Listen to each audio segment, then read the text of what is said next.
2, test, test. 1, 2, test, test.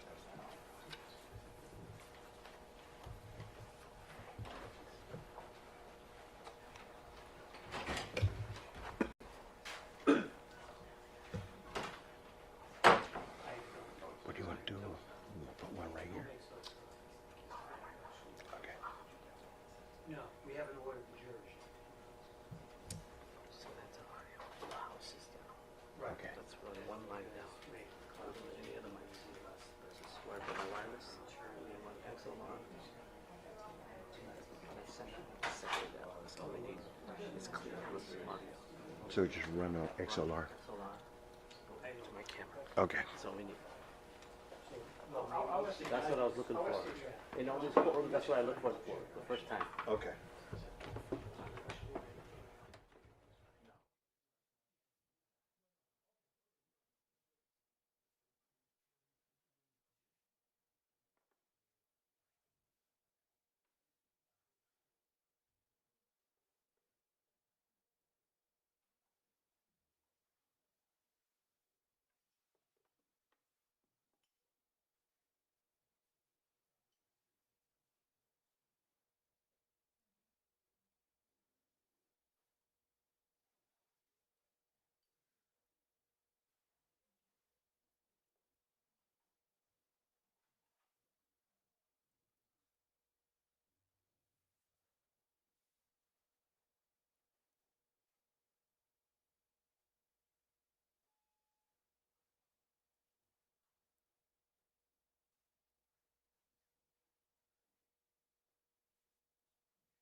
Perfect, okay. I'll give you the, here's the form, John. All set. All set. And we're gonna bring them right in here. Officer Rush, I'm gonna be giving you that form. John, You got stuck with this? I know, I thought she was joking. Yeah, you called me this morning. You said I don't want to do this. I don't know. Yeah. I thought she was joking. Thank you. Yeah.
Standing jurors.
Next row, set of jurors straight ahead. Right foot on there.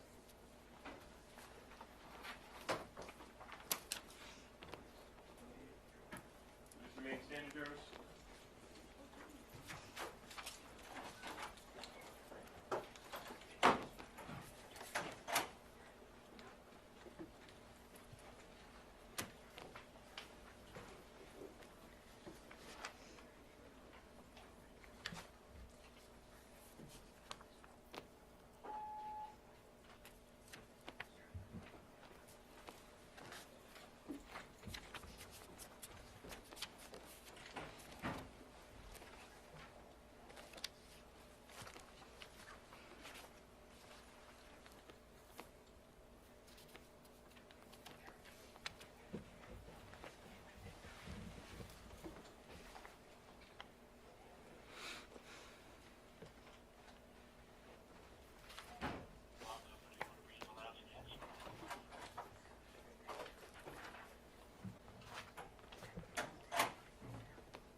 Court, all rise. Hear ye, hear ye, hear ye. All persons having anything to do before the Honorable G. Marine Carroll, First Justice of the District Court, now sitting in dedum, within and for the Commonwealth, draw near, give your attendance, and you shall be heard. God save the Commonwealth of Massachusetts. This honorable quorum is now in session. You may be seated.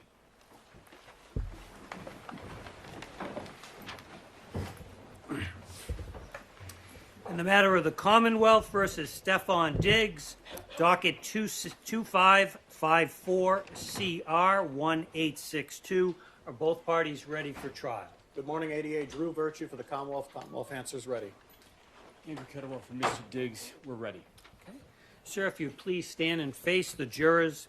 Sir, you are placed at bar for the trial, charged with one count of strangulation or suffocation, in that it is alleged that on December 2nd, 2025, you did strangle or suffocate, as defined in General Laws, Chapter 265, Section 15DA, Mila Adams, in violation of General Laws, Chapter 265, Section 15DB, in one count of assault and battery, and that it is alleged that on December 2nd, 2025, that you did assault and beat Mila Adams in violation of General Laws, Chapter 265, Section 13AA. And these good jurors whom I shall call are to pass between the Commonwealth and you upon your trial. If you should object to any of the jurors, you will do so after their names are called and before they are sworn. You have the right to challenge two of the jurors without giving any reason for doing so, and as many more of the jurors as you shall have good cause to challenge. You may be seated, sir. Will the jurors please stand and raise your right hands? Do each of you severally and solemnly swear or affirm that you will give true answers to all questions put to you by the court or at its direction, so help you God? You may be seated. At this time, I'm going to introduce the attorneys on this matter, as well as potential witnesses that you may hear from. Representing the Commonwealth is Assistant District Attorney Drew Virtue. Good morning. My name is Drew Virtue. I'm an assistant district attorney with the Norfolk District Attorney's Office, and it's going to be my job today to present evidence to you supporting the defendant's guilt. Thank you. Representing the defendant is Attorney Andrew Kettlewell and Attorney Sarah Silva. Good morning, ladies and gentlemen. My name is Andrew Kettlewell. Together with my partner, Sarah Silva, we have a law firm in Boston. It's a privilege of representing Stefon Diggs. And potential witnesses that you may hear from. As I call your name, if you just please stand and face the jurors briefly. Jamila Adams of Georgia. Officer Kenneth Ellis, Dedham Police Department. Anna Kokolis, Sandy Spring, Maryland. Melissa Goddard, Fort Lauderdale, Florida. Michael Perry, Boston, Massachusetts. Janelle Sales of Virginia Beach, Virginia. And potential witnesses who you may hear from who are not present: Juliana Stratati of Foxborough, Massachusetts. Stephanie Anastasi of Methuen, Massachusetts. Natalia Moses of New York, New York. And Zia Charles of New York, New York. And the potential witnesses may be seated. Presiding over this trial is the Honorable Justice Jean Marie Carroll. Thank you. Good morning. I am Judge Carroll. Thank you for being here today. As you have heard, we are about to choose a jury for a criminal trial. The defendant, Stefon Diggs, has pleaded not guilty to the charges of strangulation and assault and battery. To assist you in planning, the lawyers estimate that this matter will take 2 to 3 days to try and present all of the evidence. The jury will then meet to discuss and consider the evidence and issues in the case, which we call deliberation, and to reach a decision, which we call a verdict. There is no set time for a jury to decide a case. It will be up to the jury to take all the time it needs. During the trial, while evidence is being presented, our schedule will be to take our luncheon recess between 1 and 2 o'clock and shorter recesses during as necessary or convenient. We generally recess for the day by 4:30 p.m. and of course a trial that does not conclude today would be resumed tomorrow morning and jurors expected to return. The prosecution in this case alleges that on December 2nd, 2025, Stefon Diggs slapped and choked Mila Adams in her bedroom at 7 Schoolmaster Lane in Dedham, Massachusetts. The defendant denies these allegations and has pleaded not guilty to the charges. To prove the defendant guilty of the offense of strangulation, the Commonwealth must prove 3 things beyond a reasonable doubt. First, that the defendant intentionally applied pressure on the throat or neck of Mila Adams. Second, that the pressure was substantial. And third, that the pressure interfered with the normal breathing, circulation of blood of Mila Adams.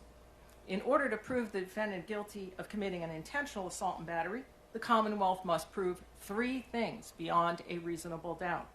First, that the defendant touched the person of Mila Adams. Second, that the defendant intended to touch Mila Adams. And third, that the touching was either likely to cause bodily harm to Mila Adams or was offensive. Now, jurors, as we begin today, first and foremost, I instruct you that all parties stand as equals before the bar of justice. All parties are entitled to a fair and impartial jury. That is, jurors who will fairly evaluate the evidence, follow the law as instructed, and render a fair and just verdict based solely on the evidence presented at this trial. Jurors, of course, are expected to bring their own life experiences, thoughts, opinions, beliefs, and common sense to this court and the deliberation room. Everyone, including me, makes assumptions and forms opinions arising from our own personal backgrounds and experiences. These biases or assumptions may have to do with any number of things, including an individual's race, color, nationality, ethnicity, age, disability, socioeconomic status, religious beliefs, gender, or sexual orientation. I instruct you that a verdict must not be based on any such bias, including conscious or subconscious bias. Whether conscious or subconscious bias can affect how we evaluate information and make decisions. It can impact what we see and hear, how we remember what we see and hear, how we make important decisions, and may even cause us to make generalizations or to prejudge.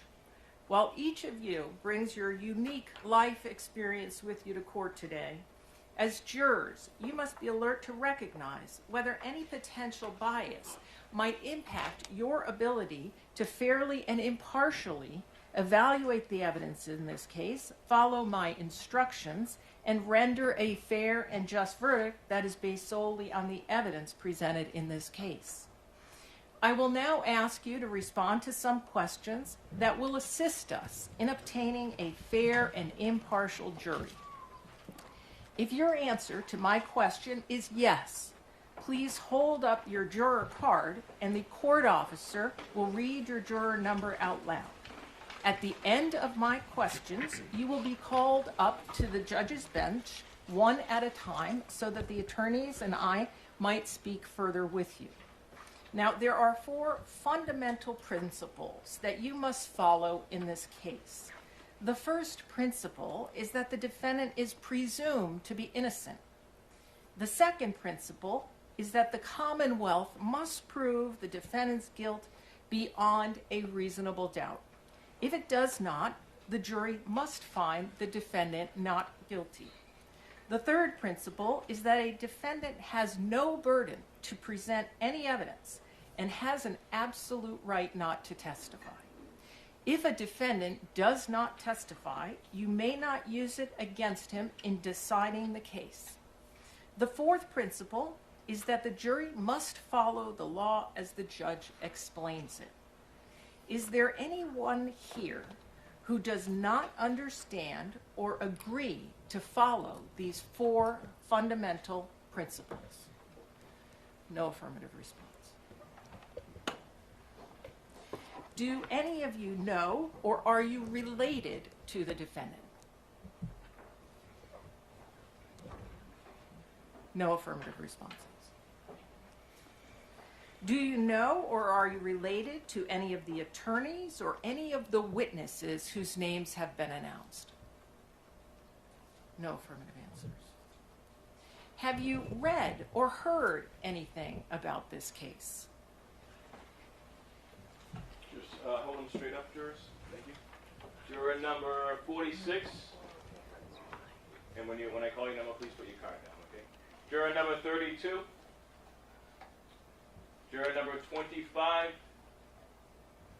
Juror number 41. Juror number 42.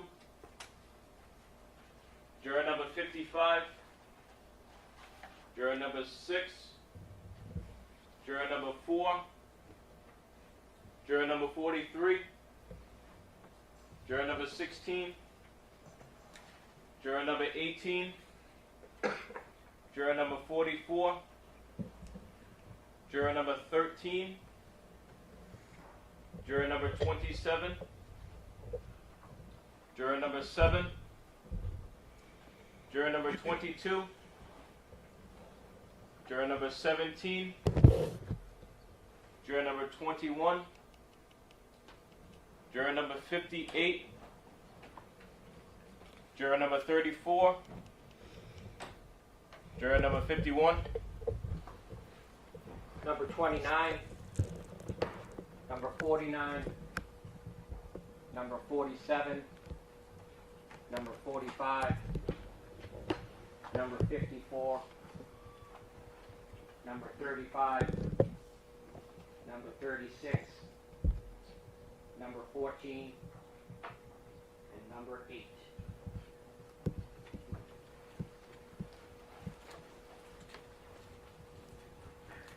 Do you have an interest that would be affected by the outcome of this case? No affirmative responses. Have you expressed or formed any opinions about this case? Juror number 27. Are you aware of any bias or prejudice you have towards either the defendant or the prosecution? Number 37.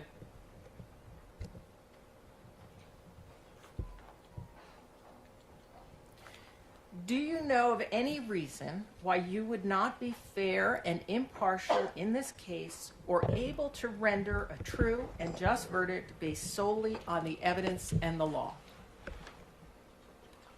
Juror number 13.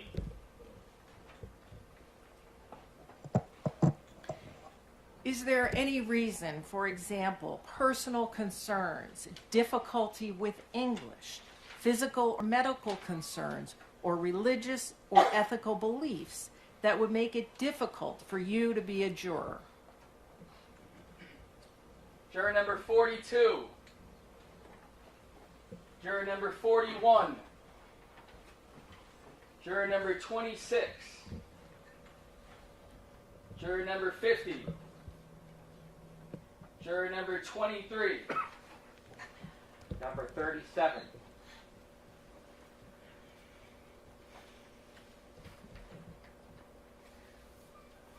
Would you believe the testimony of a law enforcement officer, either more or less than the testimony of another witness, simply because the person is a law enforcement officer? Juror number 19. Juror number 50. Juror number 23. Juror number 43.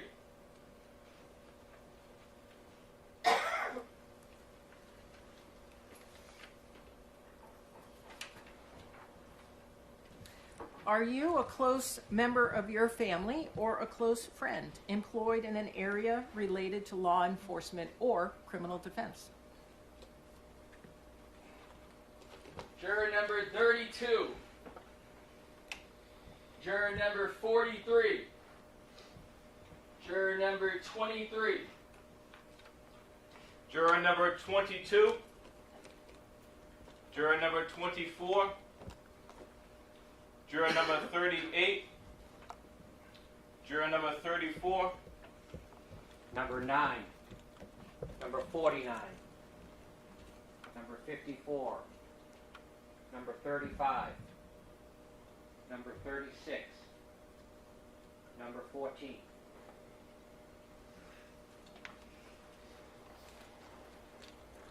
Do you believe that if a person is arrested or charged with a crime, they must be guilty? No affirmative responses. Have you, a close family member or close friend, been involved in a situation with domestic abuse or violence or with a related court matter such as a Chapter 209A abuse prevention order? Juror number 50. Juror number 41. Juror number 24. Number 37. Number 29. Number 54. Number 28. Number 35. Number 8.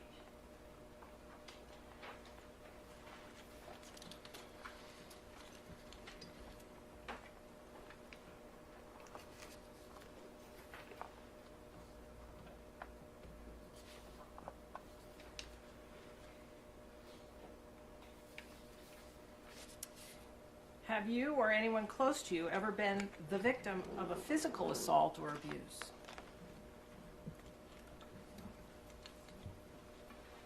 Juror number 23. Juror number 50. Juror number 43. Number 37. Number 45. Number 28. Number 35. Number 36. Number 8. And juror number 1.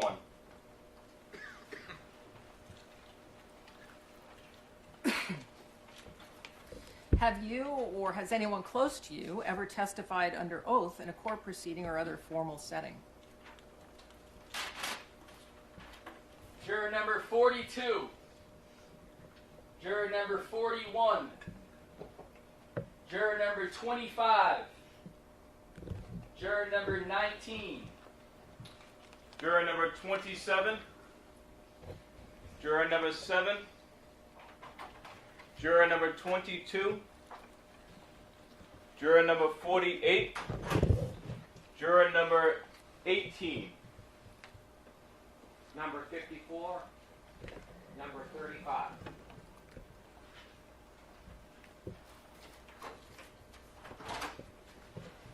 Have you or anyone in your household ever felt that a legitimate complaint, grievance, or medical concern was not taken seriously or was dismissed by an employer?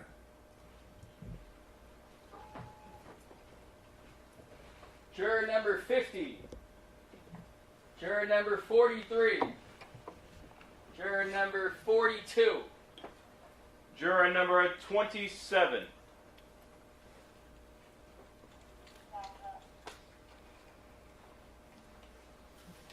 Have you, a close family member or close friend, been charged with a crime like those in this case, or been a witness in or affected by a matter where an individual was similarly charged? Number 35.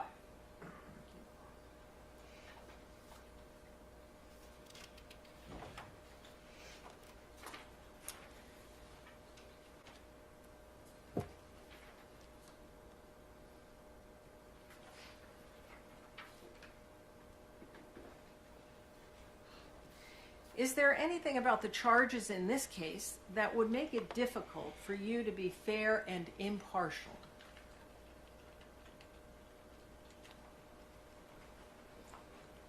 Juror number 50. Juror number 27. Juror number 13. Number 8.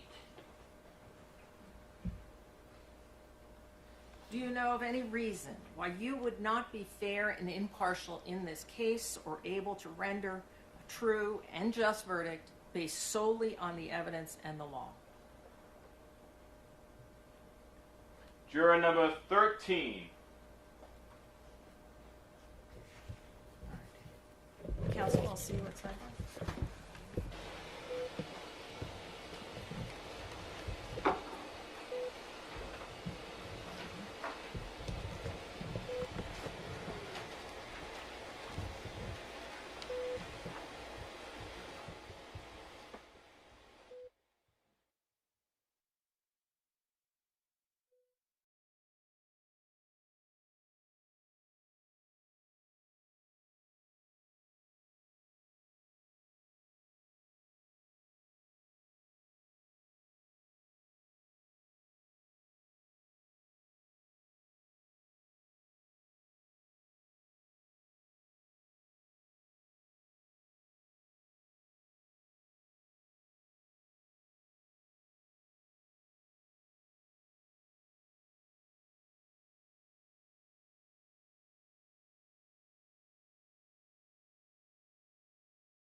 showing me the social doc?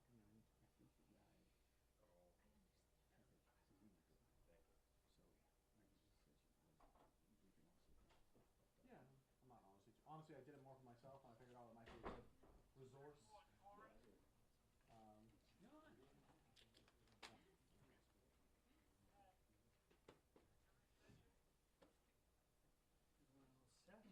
Should I have? Yeah. I don't know if the judge wanted the witness and her lawyer up now, or wanted that after. I'll go ask. Please, thank you.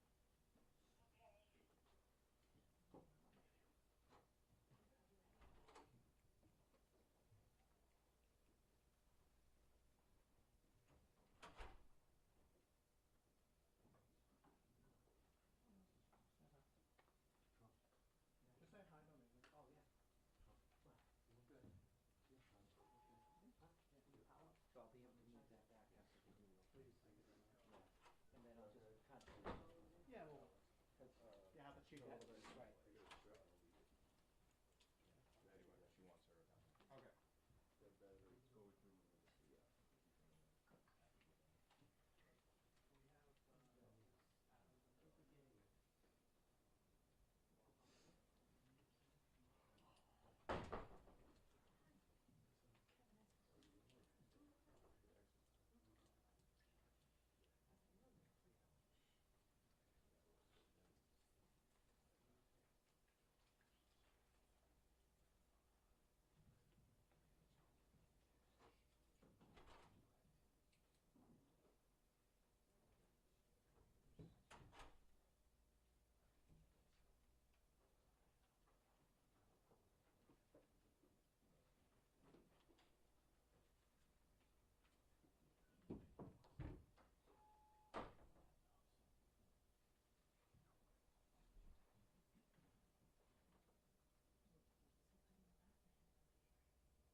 Miss Adams and her lawyer out in the hallway. They just told the courthouse just told her to wait until the judge brings her in. Okay.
Court, all rise.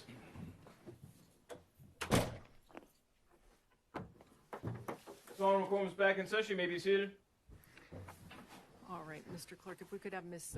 Adams and her attorney come to sign. Okay, Ms. Adams, the counsel.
All right, are the parties ready to proceed?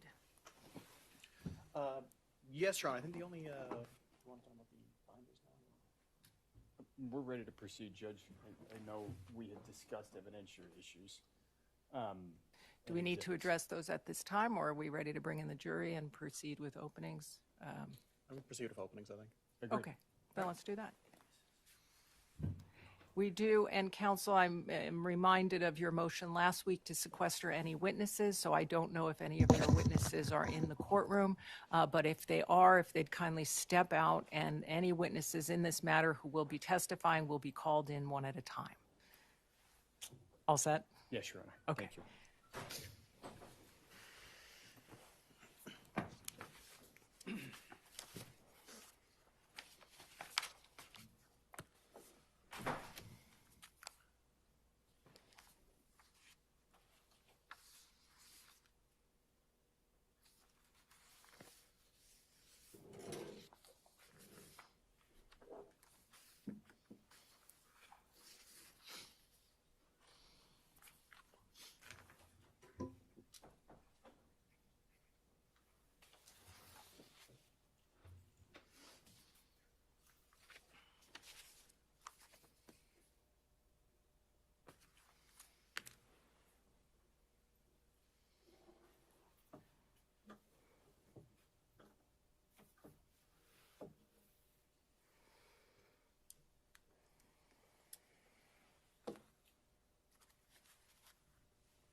All rise, jurors entering.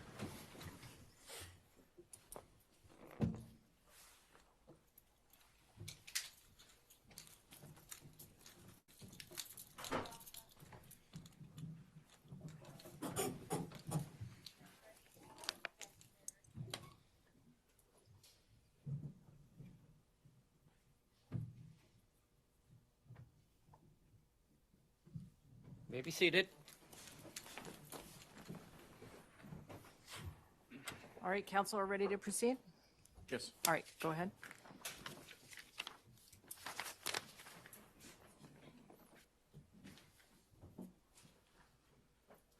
Good morning.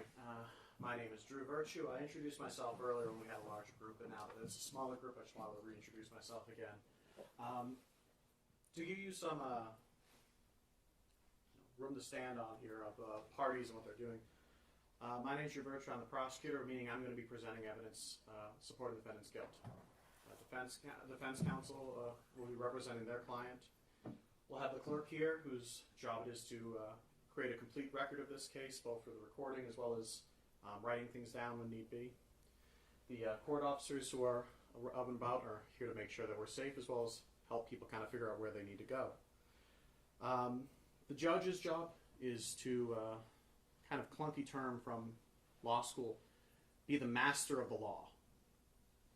And that leaves you guys, which equally clunky term for the jury is the master of the facts. It's the idea that it's your job, it's your exclusive job, your special job, to determine the facts at stake that we're talking about, what actually happened. And this is concerning what happened on December 2nd of 2025. Now, you're going to have an opportunity to hear from some witnesses. You're going to have an opportunity to hear from Miss Mila Adams. She'll tell you about her career as a private chef. She'll tell you how she came to know the defendant, about how she came to be working as a chef for him. She'll tell you about her experience working for Mr. Diggs. I expect she'll tell you about a disagreement she had with some members of his staff. And then I expect that she'll tell you about what happened on December 2nd. And I remind you, it's your job here today to determine what happened on December 2nd. I expect Ms. Mila Adams, when she takes that stand, she'll tell you how she was texting with the defendant, her boss, Mr. Diggs. That on that text they started arguing, they started name calling. I expect she'll tell you how she was in her bedroom at his house, how he entered her bedroom, walked up to her, and slapped her. I expect she's going to tell you how he put her in a headlock, the difficulty she had breathing, that he threw her on the bed, and then he left. I expect she's going to tell you then how that affected her, what she did after her, how she continued working for him afterwards, how she had a dispute with him over a payment, how his staff told her that she needed to sign a non-disclosure agreement to get paid. I expect she'll tell you that it wasn't until after this incident on December 2nd that anyone talked to her about a non-disclosure agreement. I expect for her to tell you how she eventually left that job as a chef, Mr. Diggs, and how she eventually reported what happened to her to the police. You also have an opportunity to hear from an officer from the Dedham Police, one Kenneth Ellis. He'll tell you about his training that he undertook in order to become an officer and how on December the 16th, Ms. Mila Adams came to the Dedham Police Station to talk to the police.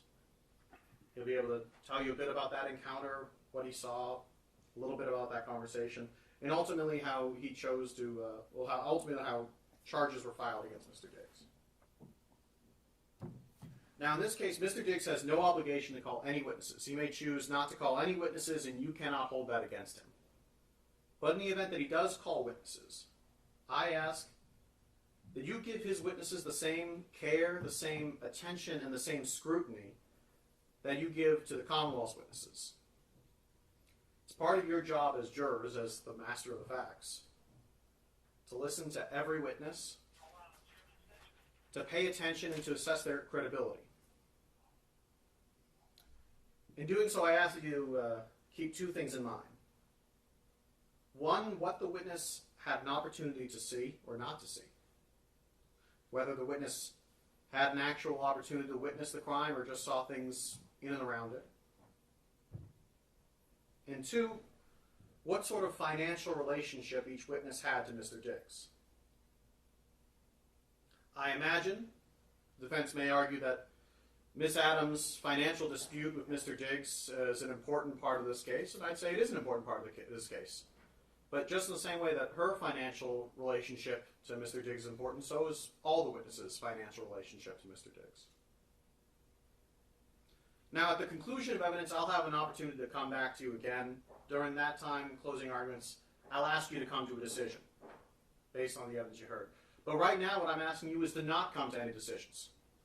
Right now, your main job is to listen. It's to pay attention, to give every bit of evidence the attention and the scrutiny it deserves. And when I say every bit of evidence, I do mean every bit of evidence, because in cases like this, every bit of evidence is important. Thank you. Counsel, do you care to open?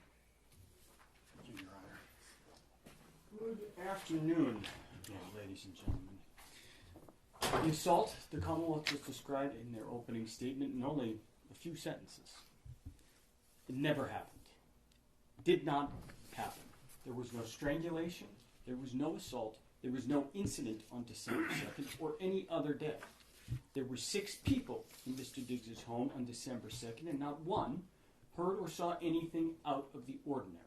The Commonwealth has no physical evidence. There are no medical records. There are no photos or videos showing any injuries. There are videos showing no injuries at all. Pay attention to where those came from.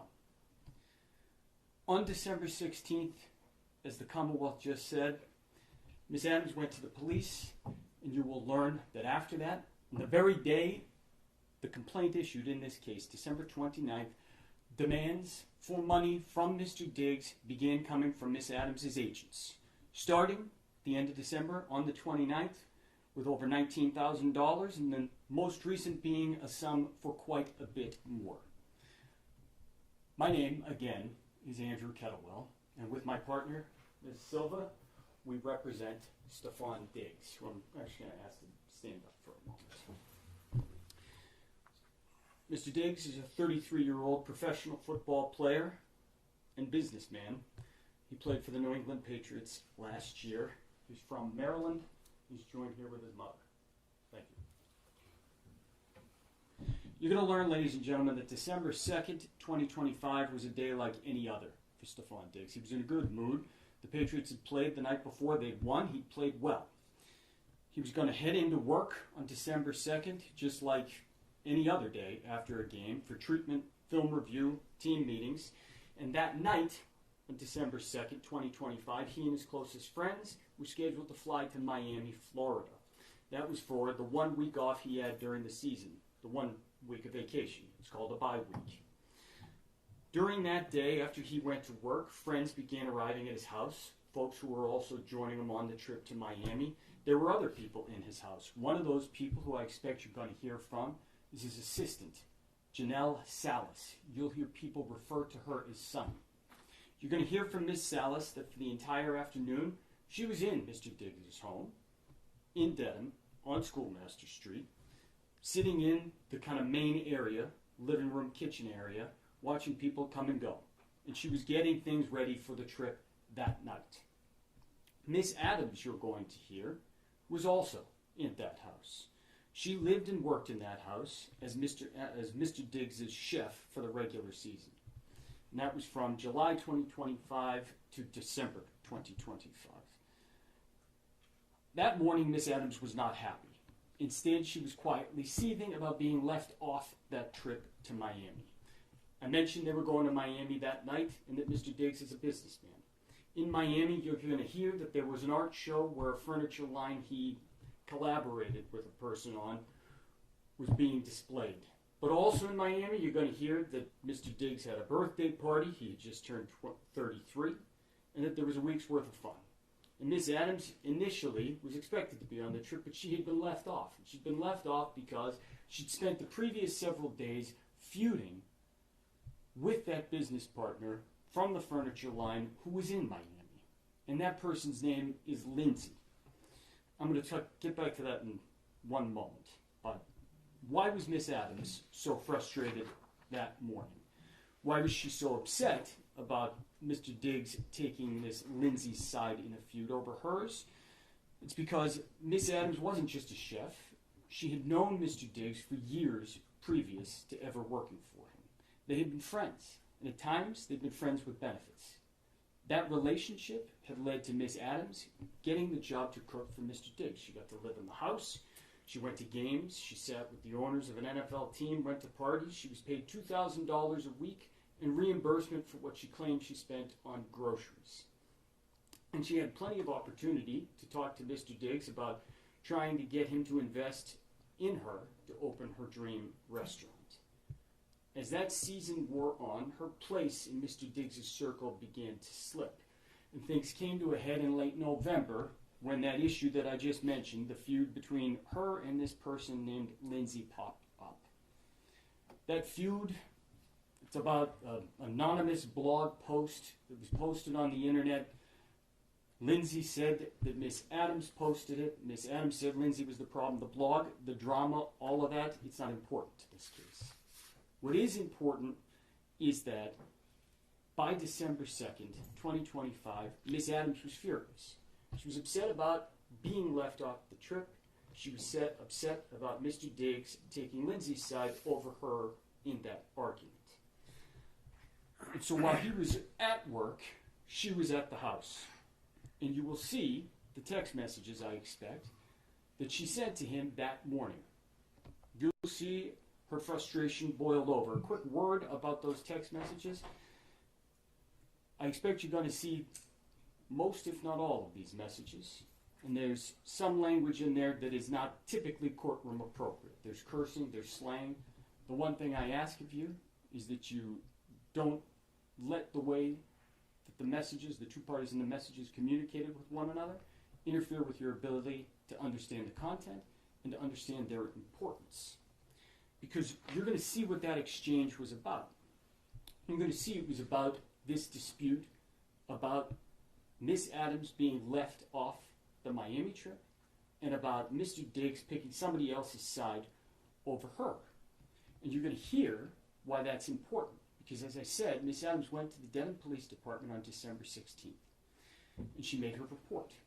And she told them that the argument on December 2nd was about money.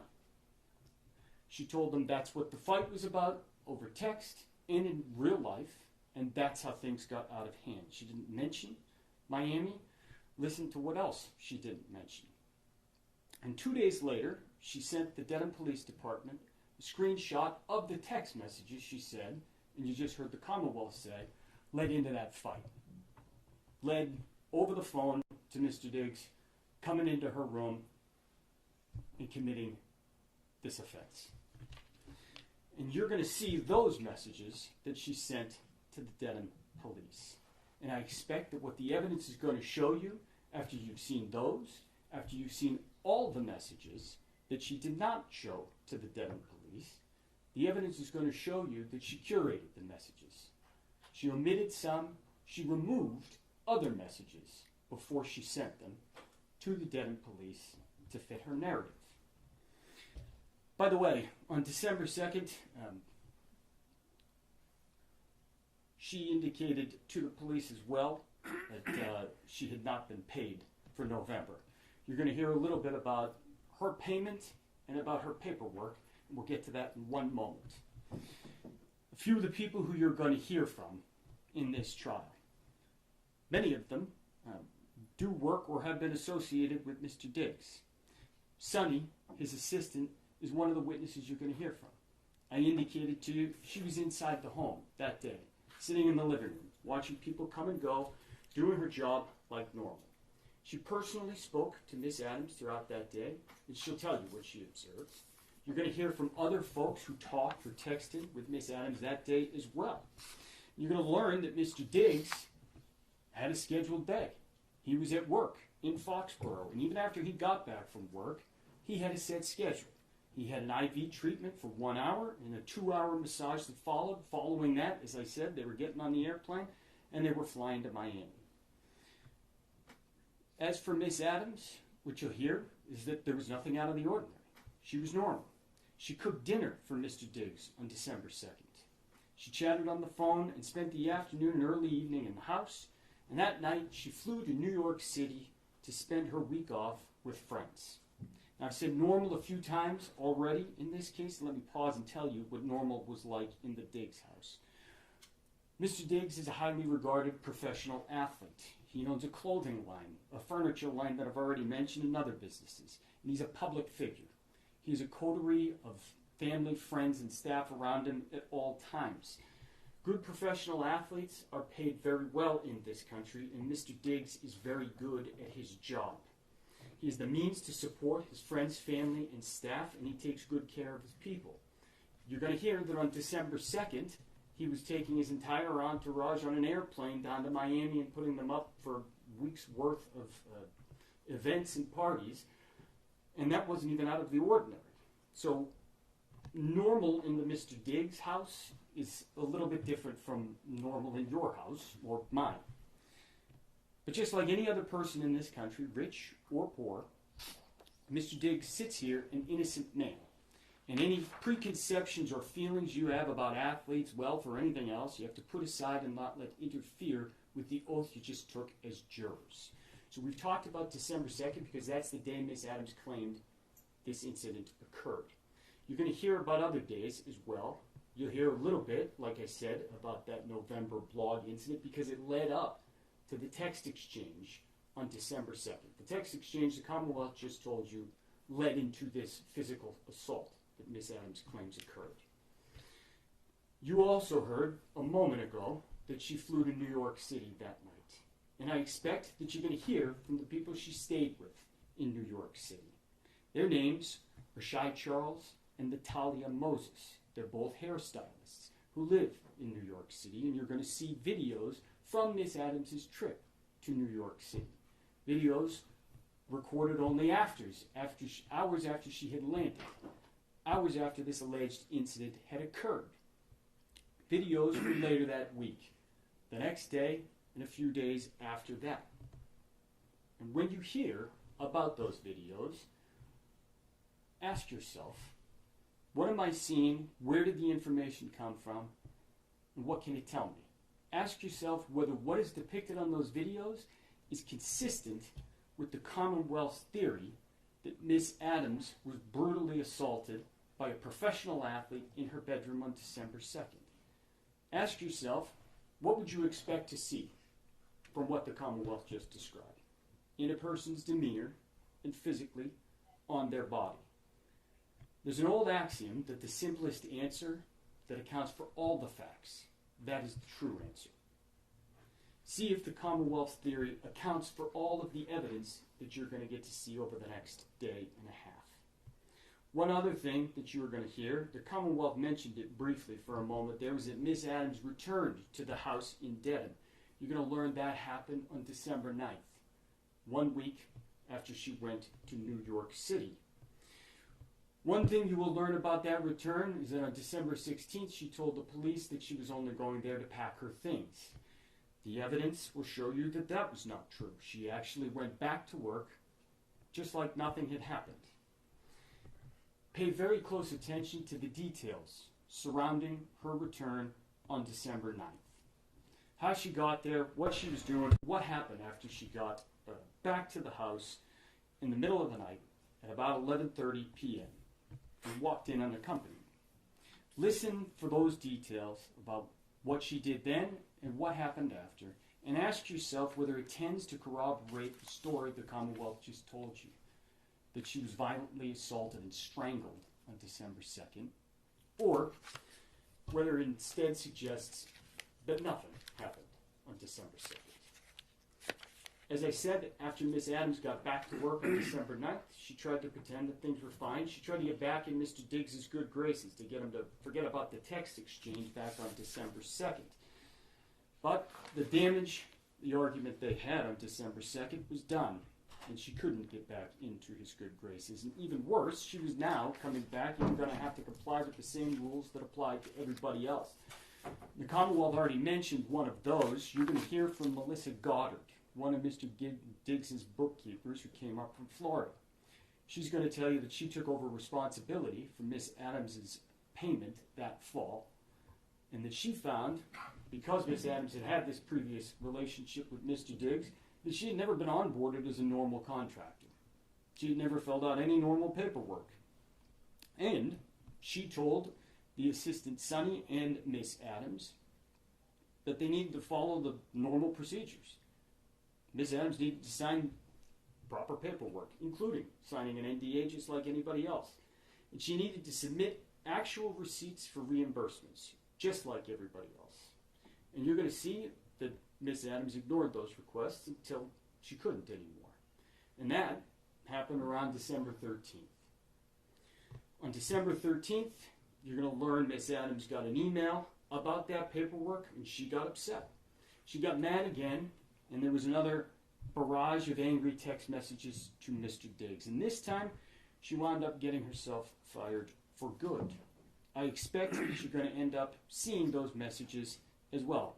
Messages the police weren't told about, because the police weren't told she went back to work after December 9th. This time, some of those messages actually were about money, but also still the same Lindsay blog post issue of Mr. Diggs picking someone over her. The end of this exchange on December 13th was more specific than December 2nd. Mr. Diggs sent $2,000 via Apple Pay that Ms. Adams claimed she owed, and told her she did not need to worry about cooking for him anymore. She was out, and this time she knew there was no getting back in. And listen to what happened when you hear the evidence after that, after December 13th. 3 days later, as you've already heard, Miss Adams went to the police. She didn't tell them about December 13th, or that she'd been fired. Instead, she told them a made-up story. She was furious, and she wanted Mr. Diggs to pay in every sense of that word. And what you will hear is that her demands for money, as I said, began on December 29th, the same day the criminal complaint issued in this case. You will also hear that as this case has gone on and public pressure has grown, that number has only gone up. And I will let her tell you what number she is now demanding from Mr. Diggs. Ladies and gentlemen, Mr. Diggs sits here an innocent man. That's the beauty of the American justice system. You heard a little bit about the way trial works. You heard that the burden is entirely on the Commonwealth to prove its case. Their burden, proof beyond a reasonable doubt, that's the highest burden in our system. And as Mr. Virtue mentioned, Mr. Diggs has no burden whatsoever. One thing Mr. Virtue and I agree on, be skeptical with every witness. And financial incentives certainly do play a role in this case. We will call witnesses. We do so to give you the fullest possible picture of what happened and what did not happen on December 2nd, to give you the clearest picture of the truth. But that does not mean that we have to prove a single thing. The Commonwealth bears the burden, and the burden never shifts. That's how our system works. That's the beauty of it. That when an innocent person like Mr. Diggs is charged with a crime they didn't commit, what can they do? They can do this. They look the Commonwealth right in the eye and they say, prove it. And that's exactly what Mr. Diggs has done. That's why you are here, ladies and gentlemen. That's what a trial is. Mr. Diggs has chosen to place his fate in your hands. You, ladies and gentlemen, are the most important part of our system. I thank you, and Mr. Diggs thanks you for being here and for your service. You are the only people who can and who must hold the government to its burden. And the way you do that, it's not fancy. It's by using your common sense, your life experience, tools you use every day of your life to weigh credibility and to make decisions. And our system depends on that. You are the judges of credibility. And so I ask that you listen carefully, that you keep your full attention while you're here, and that you remember that the simplest answer that accounts for all the facts is the true answer. One of the worst things that a person can go through is to be charged with a crime that they did commit, especially in a situation like this one, where the charge hinges entirely on the word of a single person, and that person has millions of reasons to lie. So let's have a trial. And at the end of it, at the end of all the evidence, after you have heard it, I'm going to have the opportunity to come back and discuss the evidence as well. And at that time, I'm going to ask you to deliver what I expect will be the only true and just verdict in this case. And I can tell you right now that that will be to find Stefon Diggs not guilty. Thank you. Thank you, counsel.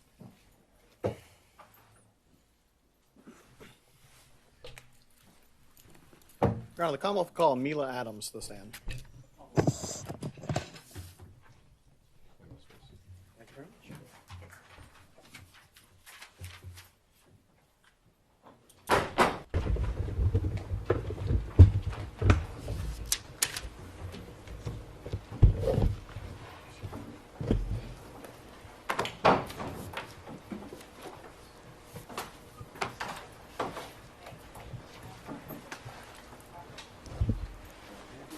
Thank you very much. Please raise your right hand.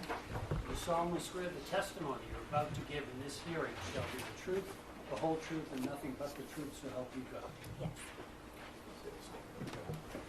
May I inquire? you may. Good afternoon. Good afternoon. Could you please state your name and spell your last name for the record? Jamila, Jamila, Adams, Adams. And do you normally go by Jamila or I go by Mila. Mila? Okay. And what do you do for a living? I am a professional chef. I have been working in the industry for 13 years. So you're a professional chef. Do you work in kitchens and?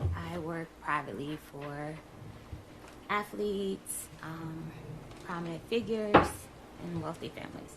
So you're a private. Is there a difference between a private chef and personal chef? Are those the same things, or? It's pretty much the same thing. And how long do you say you've been a private chef? 13 years. 13 years. And what sort of training did you take to become a chef? I went to school for clinical psychology, so I have a degree in psychology. But I followed my passion in cooking because I grew up in the South and we cook. So I did some training in France and also Italy. And kind of very generally, what does a private chef do? We provide daily meals for our clients. So that would be breakfast, lunch, dinner, snacks. It's typically a live-in situation. So readily available to them, kind of like 24 hours a day. So I would say it's based on clients' needs. So And each client would, whatever your health goals were or health issues were, I will help you get better. so you mentioned a little bit of what kind of clientele have you worked for? Athletes, entertainers, And without naming names, what kind of athletes or entertainers do you mean? singers, football players, basketball players, baseball players, And are these professionals? very professional. How much do you make in that job? It ranges, depending on the needs they need from me. If it's a full-time live-in, it can range from anywhere $5,300 a week to $10,000. Turning your attention now to a Mr. Stefon Diggs. Do you know Mr. Stefon Diggs? Yes, And how do you know him? I've known Stefon Diggs for over 4.5 years. And how'd you meet him? We met in December 22 through an Instagram message. He first wanted me to cook for him. And do you see him in the courtroom today? Yes. And could you identify him through? I see you're pointing at someone, but can you describe him just because we have to have everything on the record? You describe him either clothing he's wearing or hairstyle, anything like that? Blue shirt and blue tie and blue suit. Your Honor, may the record reflect that this witness has identified the defendant as Mr. Stefon Diggs? It will reflect the identification of the defendant. Thank you. Over those 4 or so years, how would you characterize your relationship with Mr. Diggs? I would say it's complicated.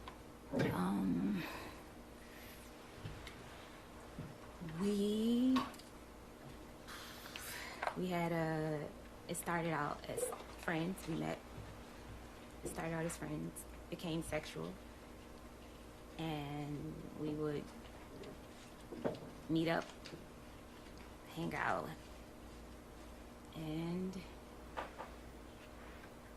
we decided I would come work for him like February of 2025. So you said February 2025, you and he talked about you working for him? Yes. And that's as a private chef? Yes. What were the sort of terms of your employment? Like were you going to be living with him? Yes. And how many meals or what was it like working for him?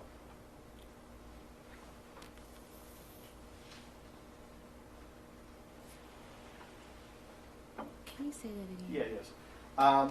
So as far as your employment goes, what were your duties working as a Mr. Diggs private chef? My duties were to make all his meals, his snacks, basically get him healthy. That was the start of our initially hiring me. He was coming back. It was his comeback year. And I wanted to help him get healthy, to eat better too. So how does it, do you create a menu? Does he just tell you what he wants? Do you? I'm skilled with recovery, so I knew what it would take to get him, help him get healthy and stay healthy, to help him change his diet. So it was more so like diet change would be the focus, and just overall health. And did you would you cook just for him or for other people as well? Yes, I would cook for whoever was in the house. And I know you mentioned earlier your breakfast. Is that the sort of standard? Was it every day breakfast, lunch, dinner, and then? Yes, breakfast, lunch, dinner, snacks. And how much did you get paid for this? We agreed on $2,000 a week. And how did you get paid? Finance office would pay me. So you said that you, while this was staying in the house, in his house, right? Yes. Where was this house? 7 Schoolmasters Lane, In what town? Dedham. And could you describe this house? What was it? It was a single family home. What do you mean by What was it? Was it an apartment? Was it? that? Oh, it was a single family home's house. And how many floors was it? Basement, middle floor, a landing, and then top floor. So 3 floors. And so, where was the kitchen? The kitchen was downstairs on the floor you come into the house on. So the first floor, I call it. And that's where you did your chefing, cooking, baking. I don't know. Yes, where I did my cooking. Yes. Yes, And where did you stay in that house? I stayed on the top floor. And where was it in the house? It was up the landing, all the way to the back, and it was over the kitchen. And was this a single bedroom that you had? Was it a suite? What was it? A single bedroom with a full bathroom. With a full bathroom. Was the bathroom off of the bedroom? It's the bedroom, and then you walk back into the bathroom. So It was in my room. Okay, so the entrance to the bathroom wasn't in the hallway; it was in the bedroom. Yes. Okay. And where was Mr. Diggs? Or where was his bedroom? Up the first landing. Okay, so you said that there was the floor you come in on, a landing, and then Mr. Diggs' room. Mr. Diggs was on the landing? Yes. Okay. How long were you there in that house? From July 2025, July 20th, 21st, I can't remember the exact date right now, to December the 15th. And during that time, who was at the house with you? Mr. Diggs, his friends. Did he have other staff that lived there, or was it just? No, I was just living there. He had friends that basically lived there. Okay.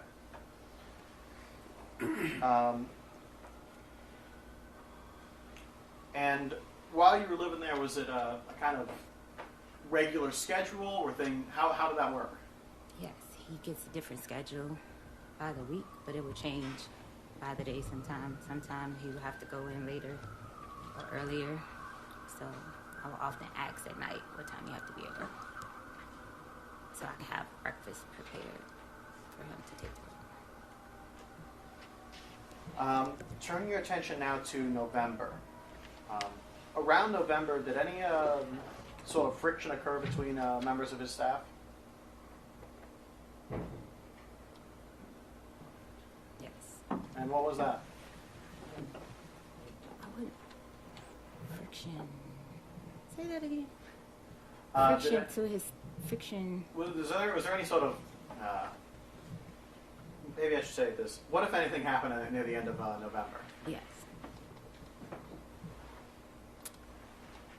A Instagram DM message was sent to his child's mother's friend, and this message was stating that I was telling his personal business of women that he was sleeping with that worked with us, that worked with me, and yeah.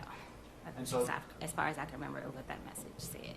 and So, how did this create friction within the people working for Mr. Diggs? I was confronted by Mr. Diggs if I said these things. But it had already been Mr. Diggs had a ongoing sexual relationship with Lindsay Bolin, and this person, she didn't like me, that fact that I was in the house. So you mentioned Lindsay Bolton. Who's that person? Lindsay Bolin, it works for Mr. Diggs. And how? Like, what did she do? I can't quite answer that. I just know he provides housing, pays her she's rent. someone I who don't works know. for him. Yeah, she works for him. And so, you and Lindsay get into any sort of argument, you mean, or? We didn't get in. We got in an argument after Mr. Diggs confronted me. She sent me a message first, per his instruction, and called me a name. Excuse my language, guys. A bitch, and she just went on and on and on in this message about me. Objection, Your Honor. Maybe we heard it side by side. Yes.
At some point, were members of Mr. Diggs' staff going to go down to a trip to Miami?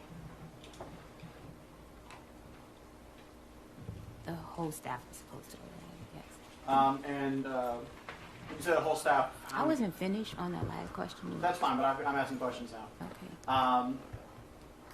So at some point, members of his staff were supposed to go down to Miami, right? Yes. When you said the whole staff, how many people was this? His assistant, myself, and his friends. It was in. And did you end up going down to Miami? No. And why is that? Mr. Diggs told me that I couldn't go because me and her had an issue from November 26th issue. You want to maybe proceed with some questions?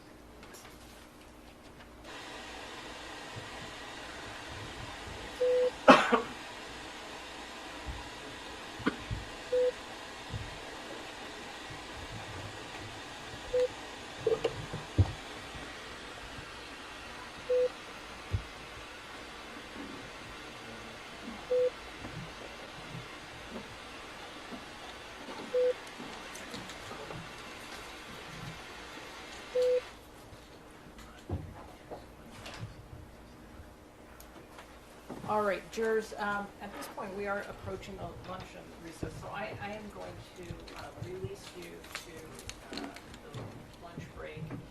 We will resume in about an hour, just about 5 to 2. I want to remind you that you are not to discuss this case with anyone, not on social media, not even amongst yourselves, no family, friends, nothing about this case is to be discussed while this matter is still pending. Instructed earlier in the morning about that. I want to remind you as well now, and you should have your lunch waiting for you at the jury. All right? All right, jurors can step down this way, please.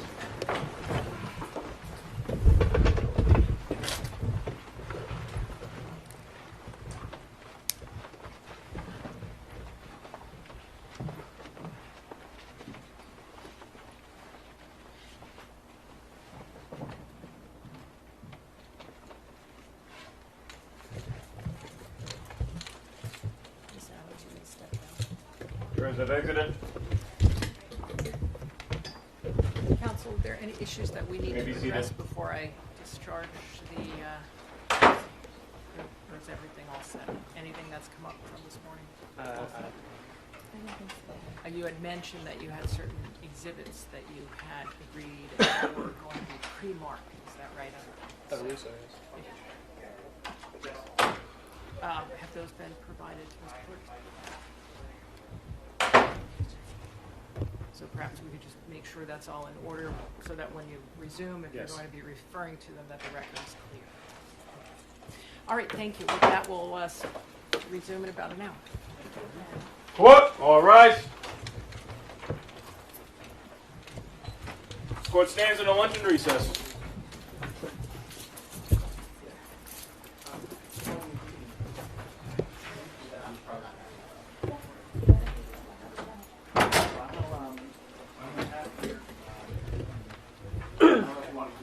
Each of these is 1, 2, 3, or 1A, 1, you know. Bring up Mike, it's in her face.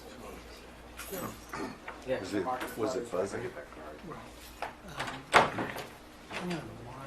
I'll bring it right out, John. That's A, so I'm going to do numbers because that's Exhibit A will be 1 and then Exhibit 1, B will be Exhibit 2, C will be 3, and D will be 4. And that one be a little, This is too big. yeah. I got another one in the Okay. box, the small one. I got another one in the box. Yeah, bring up the small one. So that's going to be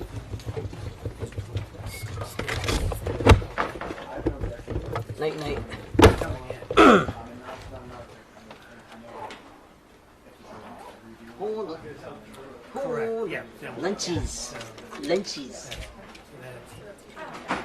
Okay. Yeah. And so there's nothing on that drive that they shouldn't see. So everything in there is agreed upon.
here will be exhibits 5 to 11.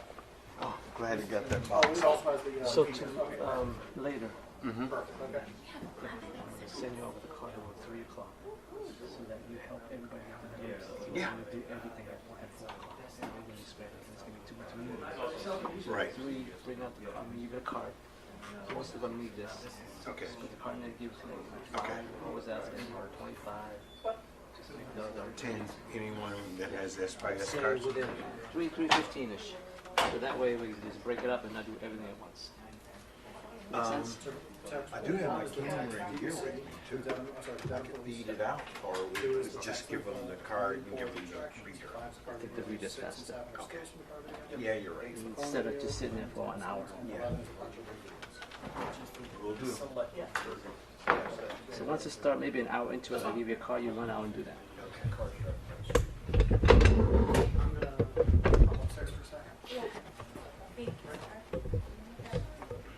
Justify you being here. Yeah, I need to. No, you're doing audio. You're doing great audio work, by the way. I've never seen, I've never heard any more crisp audio than what you're doing right now. I got to make sure I tell Linda. I got to tell Spence and Linda. Yeah. All you tell them about, yeah, they're doing a great job. I need all the kudos I can get from it. Go again. Well, not really. I'll take it. Oh.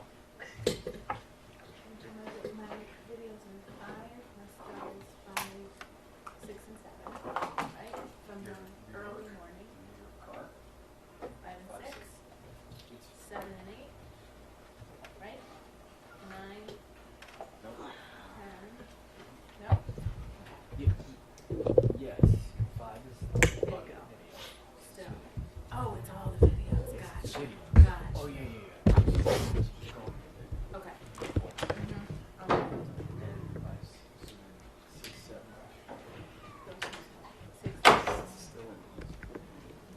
Okay. Gotcha.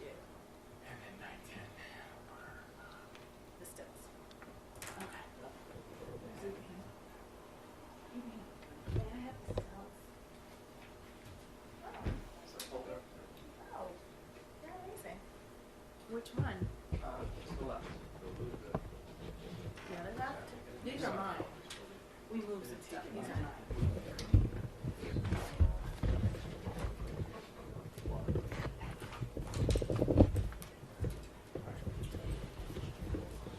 I believe that's as close as No audio going yet, right?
Final court is back in session. May be seated. All right, we're ready for the jurors. Thank you. Okay.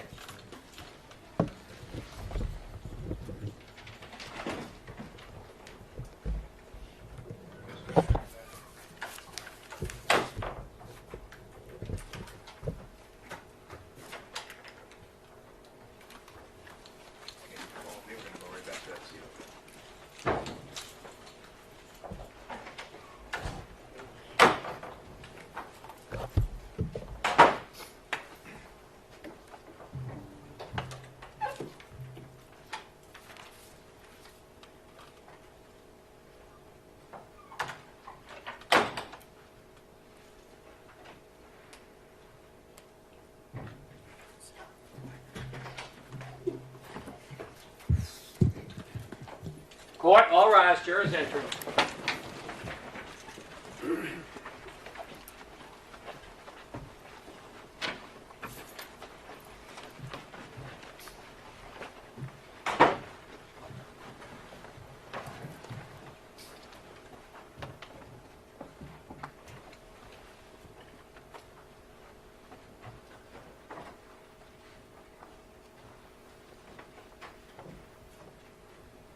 May be seated. All right, Ms. Adams, before we proceed, I'm going to ask you to do your best as you testify to keep your voice up. All right, we need to make sure that the person in the last row of the courtroom can hear you. All right? Yes. Thank you. Kamal, go ahead. Thank you, Honor.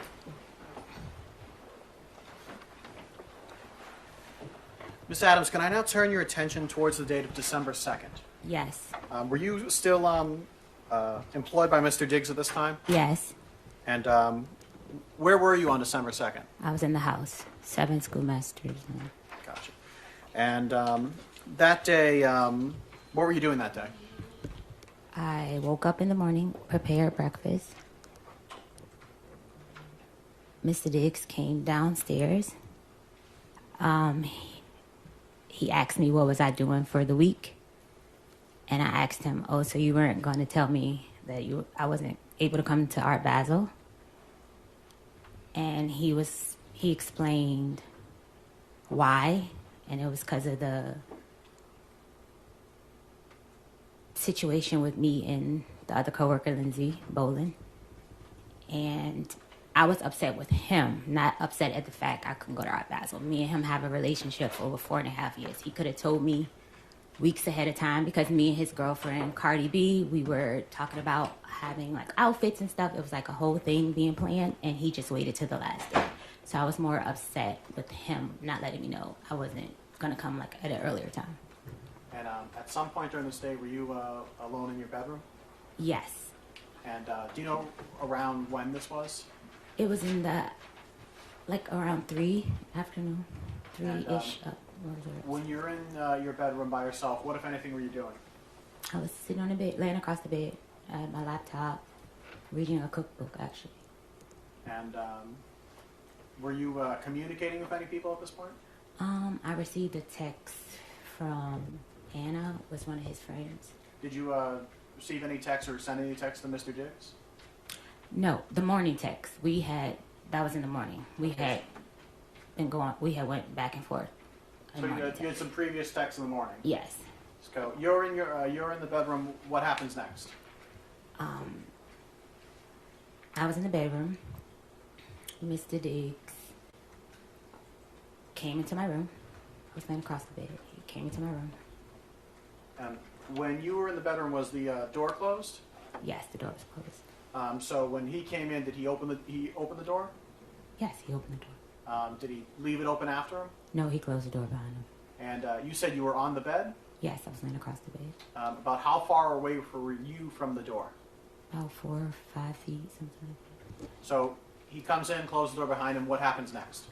He asked me to come here. He walked across the room and like leaned back on the dresser.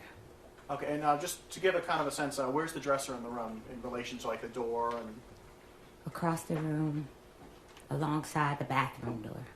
Okay, so about how far away from the front door is the dresser? What, 8 feet? I don't know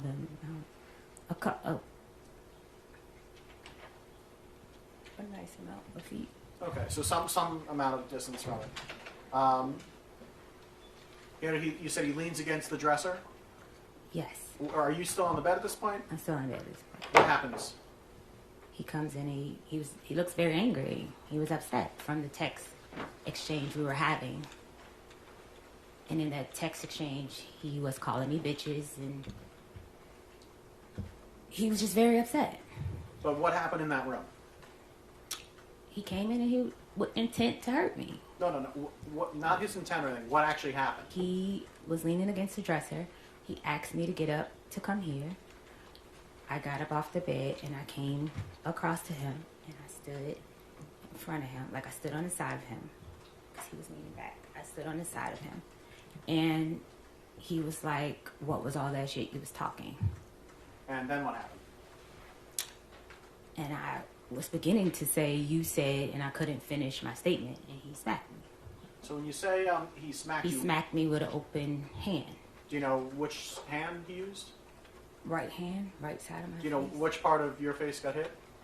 The right side of my face. And I know you're putting your hand against your cheek. Was it your cheek that got It was struck? my cheek that got hit. About how far away from you were you from him when that happened? I was at the end of the dresser. And where was he? He was in the, like in front of me on the other side of the dresser. So about how much space was in between you? Maybe 3 feet, 4 feet. So you said that he I want to use the word. Did you say smack or slap? I don't know what the word was. Smack. So he smacked you, Yeah. and then what happened? I went to try to like block him, like push him like this, like stop him. So again, I see you're pushing your hands out. I pushed up. He's way taller than me. I pushed up for him How to tall are you? 4'11", 5 feet. And how tall is he? Do you know? 6 feet, 6'1". So you said you pushed out and you made a motion with your hands. So does that mean you pushed with your hands Yes, around what, like his stomach, his chest, his shoulders? up to block his hands. Okay. And then what happened? And then he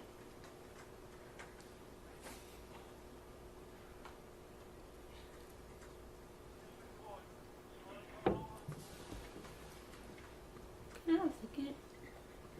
Can I have a second? Yes, you can.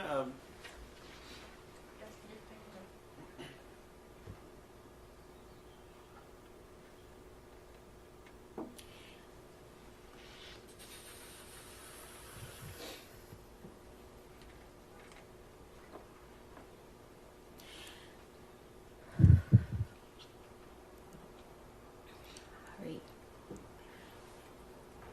When I went up to push his hand, like block him, like block him, he took his arm and he like came around my neck with the grip of his elbow around my neck, and he began to choke me, pressure on my neck with his elbow.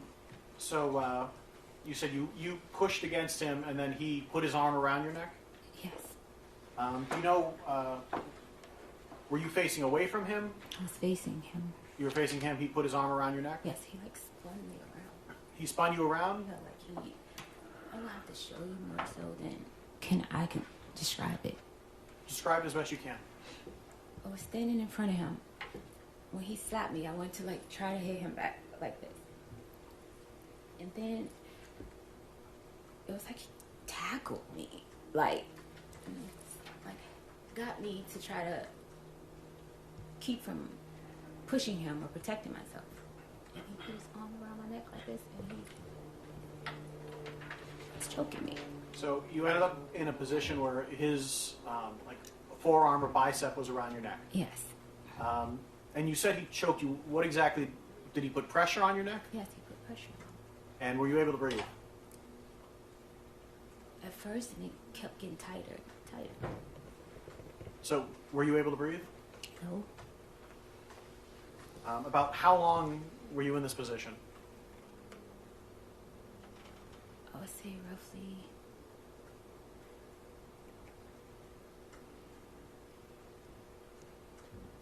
I can't recall the amount of time. I just know it went from the edge where we were in front of the dresser to the side of the bed to him falling on top of me on the bed. So about how far of a distance is that? About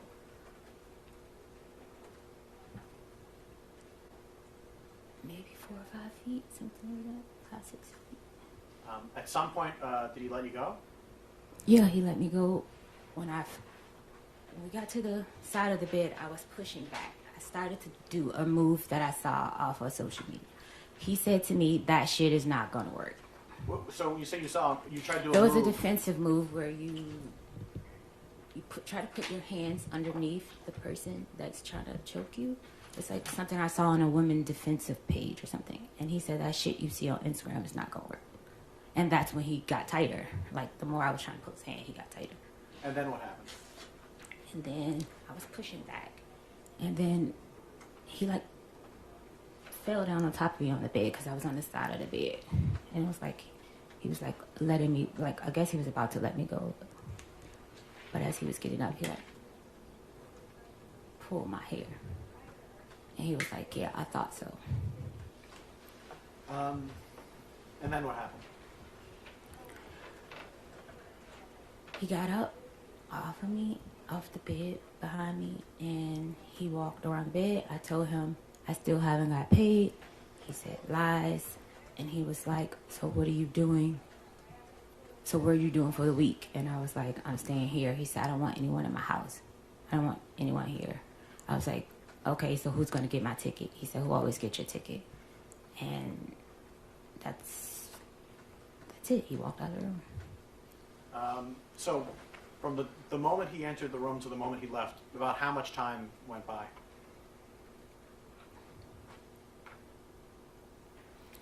My last text to Anna was probably like 3:30 something. I text Sunny at 4:11, so it was between that time because I didn't have plans. I didn't have money to go anywhere to travel, I know. I know, but just the question was about how long time. It was just in between that time. I can't say exact, but I know it's before 4:11. So, was that 10 minutes, 20 minutes, 5 minutes? He was in the room probably maybe 10 minutes, 15. I'm not sure. When he left the room, what happened next? I looked down at my pants. I had peed my pants, and I had just came off my cycle, and I was bleeding really bad again. I guess because I was so scared, I changed my pants, and I cleaned up myself, and I came back in the room, and that's when I text Sunny to get my flight. And where was that flight to? Atlanta.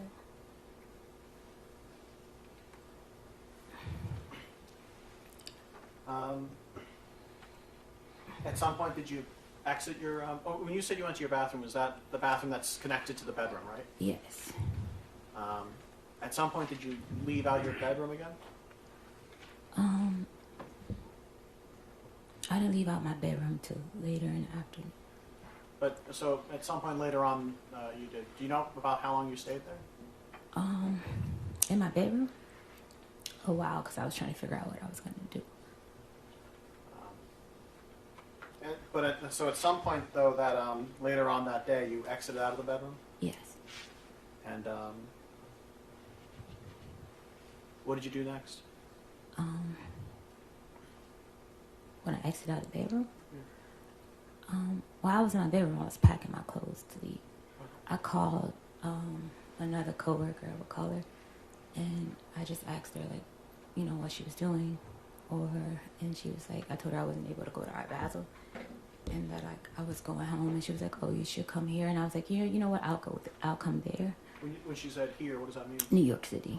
So I then proceeded to change my flight to go to New York. And when was that flight going to be? I just know I landed at 10:49. It was a later flight in the afternoon. But it's that day? It's that day, yes. Did you see Mr. Diggs anytime after that happened that day? Yes. And what was that like? He was getting a massage, and I was leaving out, by the time I saw him, I was handing over birthday gifts that I had got So when you said you're handing out birthday gifts, who were you handing out birthday gifts to him. This is a gift that you had already purchased, or Yes, I normally give him a birthday gift every year. when's his birthday? November 28th. Okay, so this was a little bit afterwards. Yeah. So at some point, did you leave this house? Yes. How did you leave to get to the airport? A car, a Uber. All right, and so an Uber came and picked you up and brought you to the airport? Yes. You went to New York, was it New York City or New York State? New York City. Also New York State, yeah. Hmm. And who did you meet up in New York City? I met up with Shy Charles, and she picked me up from the airport, and we went to pick up her friend Natalia, and then we went to her ex-husband's house to pick up something or to do something she had to do. We were there. We ordered wings and watched a movie, watched some videos. And did you tell anyone here about what had happened to you? No, I didn't tell anyone there because they have their own interpersonal sexual relationship, so I wouldn't have never told her anything like that. How long did you stay in New York? I stayed in New York Tuesday to Tuesday, so 7 days the week. And did you come back to Massachusetts? Yes. And did you come back to working for Mr. Diggs? Yes.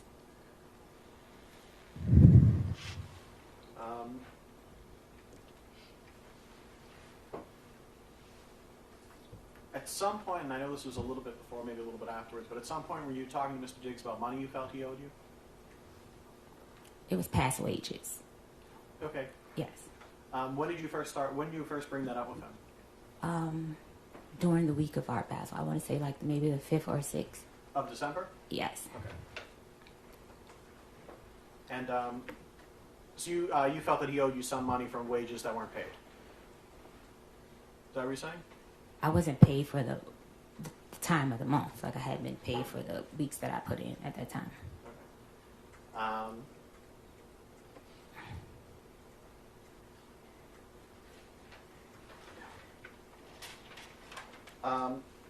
And who did you talk to Mr. Diggs directly, or did you talk to his finance people? Who did you talk to about this? It was a chain of command. Like I would talk to his assistant, but his assistant was under investigation for stealing watches and money. So I don't know if my things. Sustain that portion of the answer will be stricken from the record, and the jurors will disregard it, give it no consideration to jury before deliberation. Please answer the question asked. Commonwealth, next question. Thank you, Your Honor. At some point, did someone from Mr. Diggs bring up a non-disclosure agreement? Yes, Mr. Diggs likes to abuse people and try to hide his abuse. That objection is sustained. That portion of the witness's answer will be stricken, and the jurors will disregard it during your deliberations. You are to give it no consideration and do not give reason. Next question. At some point, were you given some information about a non-disclosure agreement by someone who worked for Mr. Diggs? Yes. And when was this? A couple days after the assault.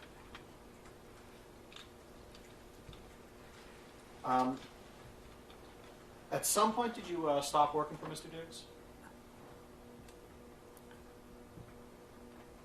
At what? At some point, did you stop working for Mr. Diggs? I didn't stop working for Mr. Diggs until my last day in the house. I would say was the 16th. So yeah, some point. So December 16th, okay. At some point, did you report any of this to the Dedham police? Yes. And when was that? The Tuesday. Do you know the actual day, or just that it was a Tuesday? I left on the 15th. I left his house on the 15th. I reported on that 16th. Okay, so... And, did you call the police? Did you go there in person? How did that happen? I went there in person. And, What happened when you got there? I was begging for my pay with Mr. Diggs, begging for days, Objection, Your Honor. and he refused to pay me. Objection is sustained. A portion of the response will be stricken and observed and not considered in your deliberation. Answer the question asked, phrase the question again. At some point, you arrived to the Dedham Police Station. Yes, Did you speak to an officer? yes, I did. And did you tell the officer about what happened on December 2nd? I was very hesitant at first because of his fame and power, so yes. But I Objection, did. Your Honor. Move to strike. The objection is sustained. That comment by the witness will be stricken from the record, and the jurors are to disregard it and not consider it in their deliberation. At some point, did you tell the officer about what happened on December 2nd? Yes, I did. And did at any point you provide to the Dedham Police text messages? Yes.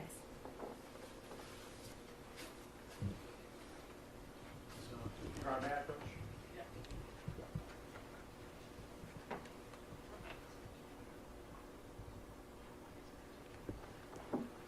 Your Honor, may I approach this witness? Approaching of what was previously marked as Exhibit 1, I'm placing something in front of you. If you could take a look at that, and when you're done looking at that, look back up at me.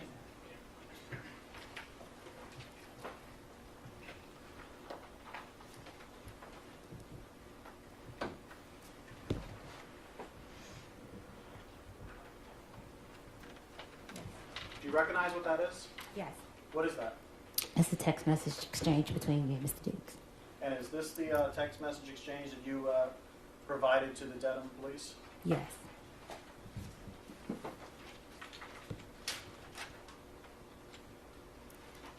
I deleted messages because making a report to the police in my previous abusive relationship, me. Stay, Sam. I'm telling you what. Stop.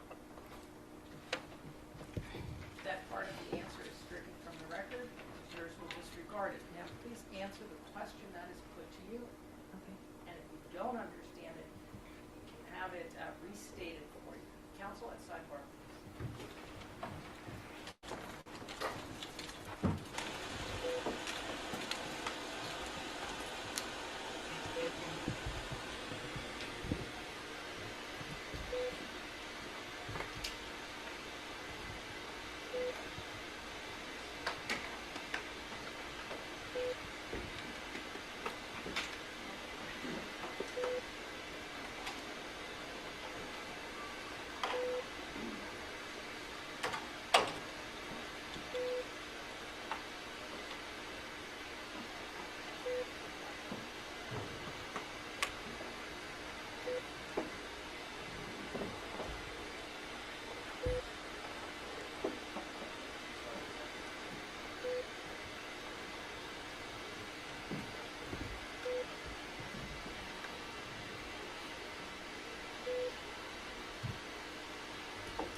Your Honor, may I approach? Go right ahead. Turning your attention to what is marked as Exhibit 2, do you recognize what this is? You can look through it. There's a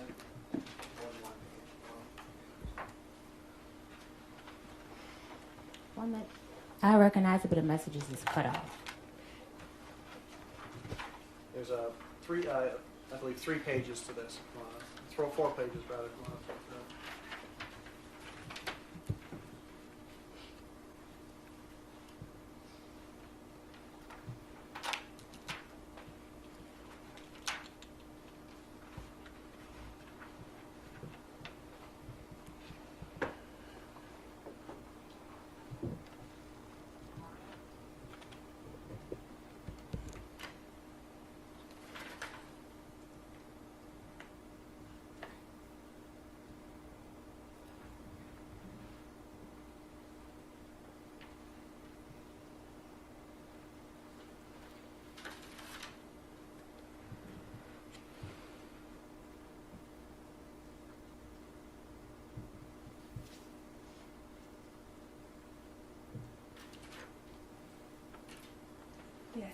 recognize this, what these is?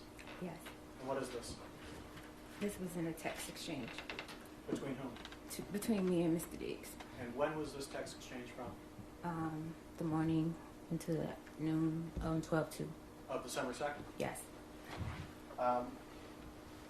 Is there a difference between the text messages that you provided to the Dedham police and the text messages that are here? Yes. And what is that difference? I deleted bet and pussy, and I'm ruining that bitch life. Not mistaken. Yeah. And why did you delete those phrases when you provided those text messages to the Dedham police? Because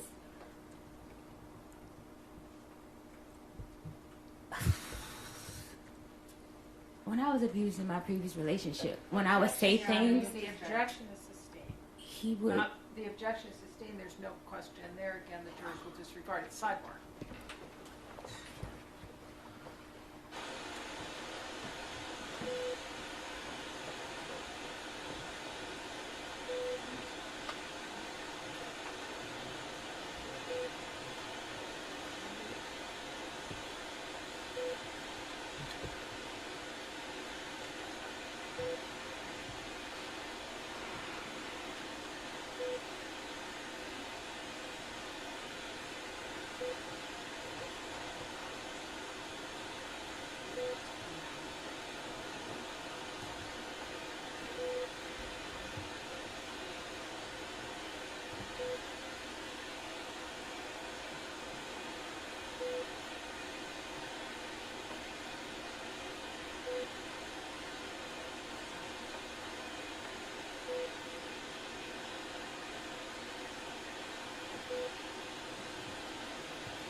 All rise. Jurors can step down this way, please.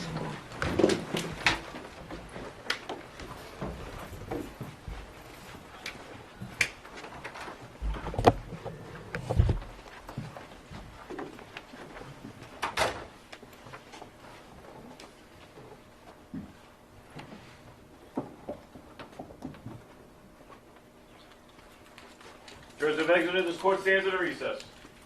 Please remain in the hallway. Thank you.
Jurors enter and all rise. Negative and gold.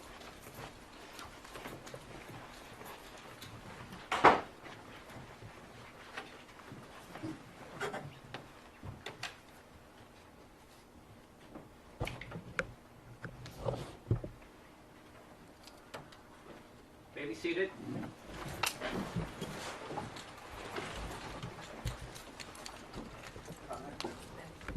So the question was, why did you delete text messages when you provided them to the Dedham police? The fear of how I'll be perceived. Your Honor, may I approach us? Yes. Approaching now with a major direct potential is marked as Exhibit 3. Do you mind looking through this? It's a number of pages. And when you're kind of looked at it a little bit, you can look back at it.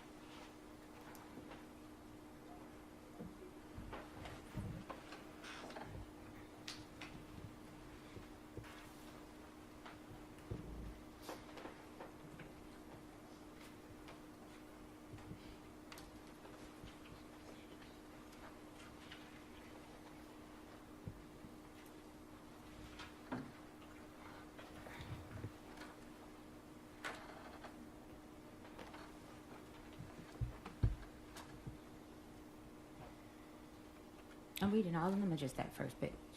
Have you read a few of those? Well, let me say, from what you've seen, do you recognize what these seem to be? Yes. And what are these? Text messages about the... Do you know who the text messages are between? Yes, between me and Mr. Diggs. And do you know when these text messages are from? 12/2.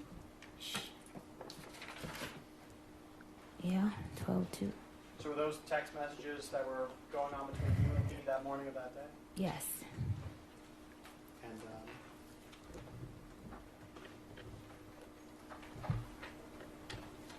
if I can ask you to maybe go to the third last page on this.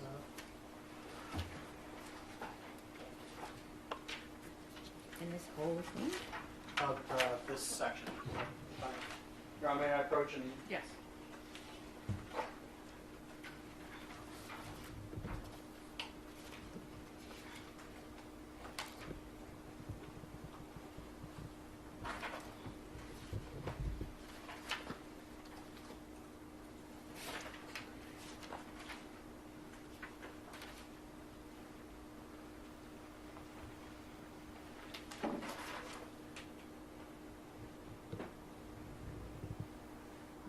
So on the top page, there's a text that says pussy, right? Yes. And who sent that? I did. And how did Mr. Diggs respond? Show me I'm pussy. And how did you respond? Will do. And were those the last text messages sent before Mr. Diggs hit you? Yes. I'm not mistaken. Your Honor, may I approach once more? Yes.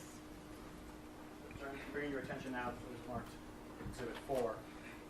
Could you look through a few of these?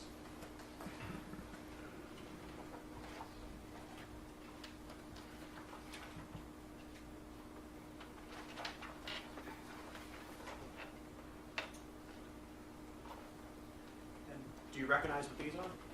Yes. And what are these? These are messages that I sent him asking to be paid. And do you know when around these were from? It was a couple of days after. They were in Art Basel. 12/5 it says. Yeah, I know I was begging for my money for a while.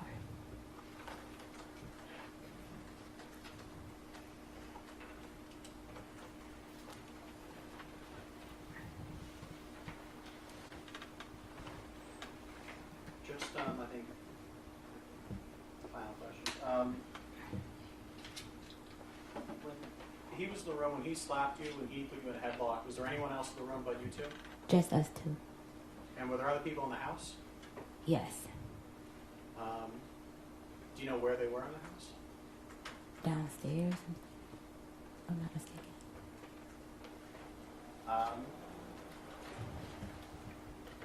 And you said you went to New York and you met with a Shy. Is it Shy?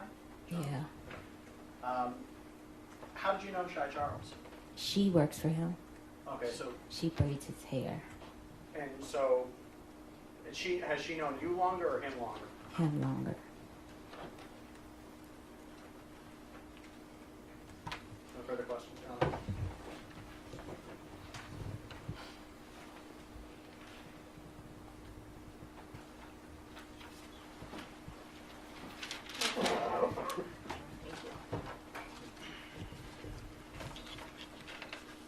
Ms. Adams, today is not the first day you've told the story of what you say happened on December 2nd, true? True. The first time you told the story was on December 16th, right?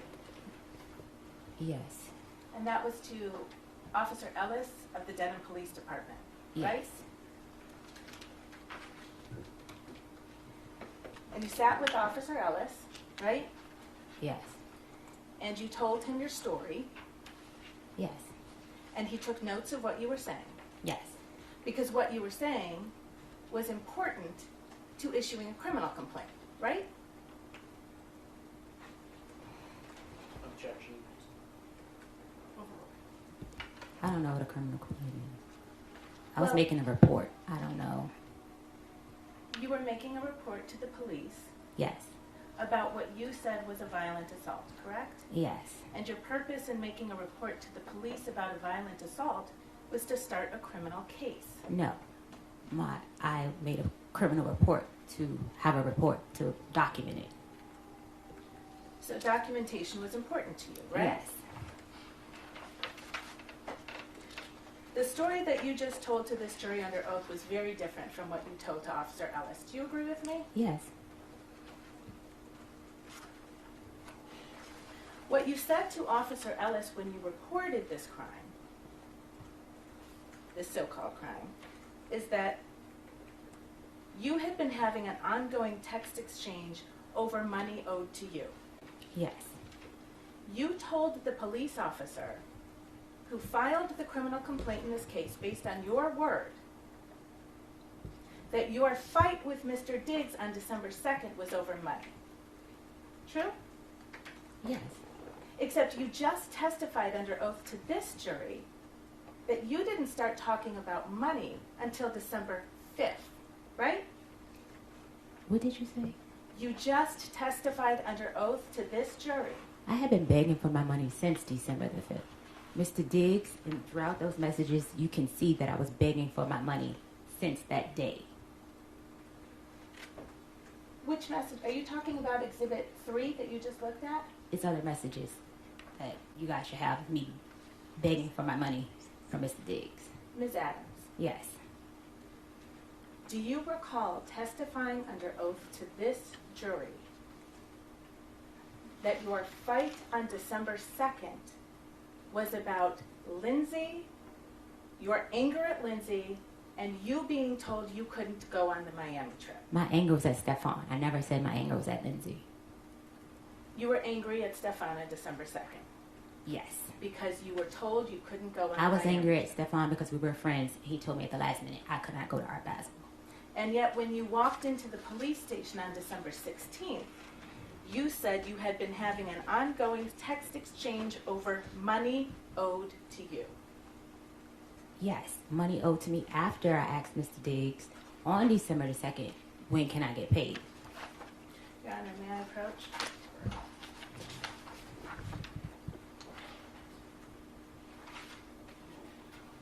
Your Honor, will you see that sidebar? Yeah.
you recognize that document that I've shown you as the police report that was prepared based on your statements on December 16th? Yes. You've seen this report before? Yes, I made it. And you see on the report where it says, she said that on this date, the male that she worked for entered her unlocked bedroom. They had been having an ongoing text exchange over money owed to Adams. She said that they began to discuss this, which apparently angered the male. I did There's no not. question pending yet. Do you see that language? Yeah. Did you say that to Police Officer Ellis on December 16th?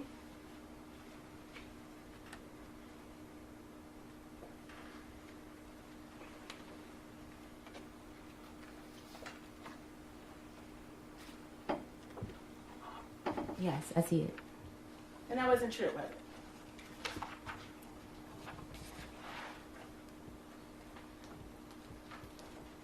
To my recollection, it was true. We did discuss money and payment.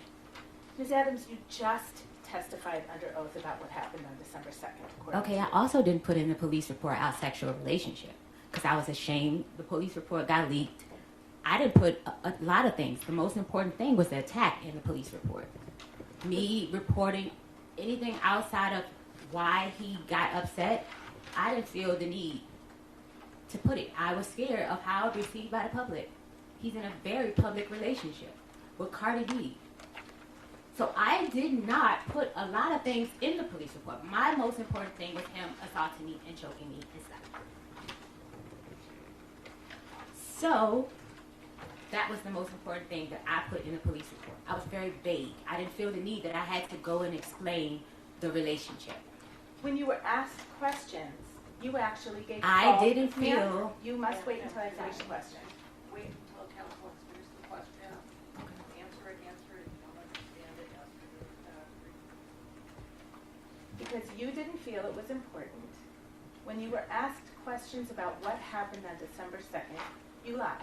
It did not change what happened on December 2nd. I'm It gonna did try not my change what happened on December 2nd. He choked and slapped me. Ms. Adams, I'm going to try my question again. Because you didn't think it was important. When you asked the questions of Dedham Police Officer Ellis on December 16th, you lied. I did not lie. I just did not expand on detail on the relationship I had with Mr. Davis. I didn't feel that that was important. The sexual relationship, I didn't feel like that was important. I didn't feel it was important that he was upset because I told him I was not in love with him like those other women. I was ashamed of being with him. I didn't feel the need to explain it to the police officer. Ms. Adams, please answer the question. Counsel can then ask you the next question.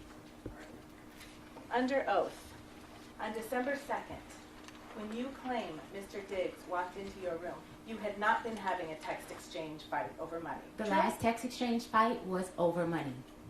The last text exchange was me saying, you need to pay me out for the rest of the season. I'm out of your life. Give me the money for my business in that order. That was the last text exchange. His response to me, Well, ma'am, before we get to his response, why don't we get you to will what be you paying were me out responding for the to? season and the money you said you would give me for my business. Wasted my, excuse my language, fucking time being here because you have a, excuse my language again, fucking circus going on. I am out of your life. I am ruining that bitch life. All right, Ms. Adams, you're going to listen to counsel's question. You're going to answer that question, and then you're going to wait for the next question. This is not an opportunity for you just to say whatever comes to mind. Okay. All right? It is to be responsive to the question presented. Okay. Next question, counsel. Thank you, Anna. That response that you just read, that was actually a response to something Steph wrote to you, right? That was a text exchange The over yes money. or no question, ma'am. What was your question? What you just read into the record, that was a response to a text message that Steph sent to you, correct? Yes. And in that request, in that message that Steph sent to you, you understood you were getting fired, right? No. What Steph wrote to you is, "I'ma leave you be. Thank you for cooking for me for this season. I appreciate you. Hate it even got to this. but oh well. Right? Yes. And you understood when you received that he was telling you you were not going to be cooking for him anymore. No. You didn't understand that. No. And that's why you responded with, you will be paying me out this season and the money you owe me. No. Because you knew you were about to lose your job, right? I was not about to lose my job. You didn't understand, I'm going to leave you be. Thank you for cooking for me this season. I appreciate you. Hate it even got like this as a sign that you were about to lose your job? No. In any event, you didn't tell Officer Ellis on December 16th when you reported this assault any of that, right? The last text message was about money. The last back and forth text messages was about money. Money he owed me for not finishing out the contract, and money he owed me that he said that he would invest in my business. So I took a lower pay because Stefon agreed that I will have chance to work on my business by working with This him. happens. There's no question in front of you right now. And again, please answer the questions put to you. It's not an opportunity for you just to end with your story. You told other falsehoods to Officer Ellis, didn't you? No. Not to my knowledge. You told Officer Ellis that you had injuries from this alleged assault, right? I told him I had bruisedness and soreness on my throat.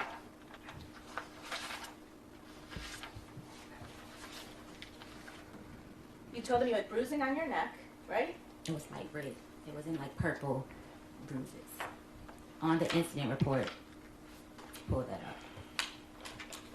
You didn't have any injuries when you walked into the police office on December 16th, did you? No, because I happened on December 2nd. Right. So any injuries that you would have had, you had a reason for why they weren't there, right? It happened, it faded. The fading went away the night. Right. And did you take any pictures of your injuries? I was in shock. The first thing was not to take pictures. It was to get it together. I thought you just testified under oath that you had just received a text message from a woman named Anna. That's Anna Kokolis, right? You're in the wrong timeline. You didn't just testify under You're on oath. the wrong that timeline.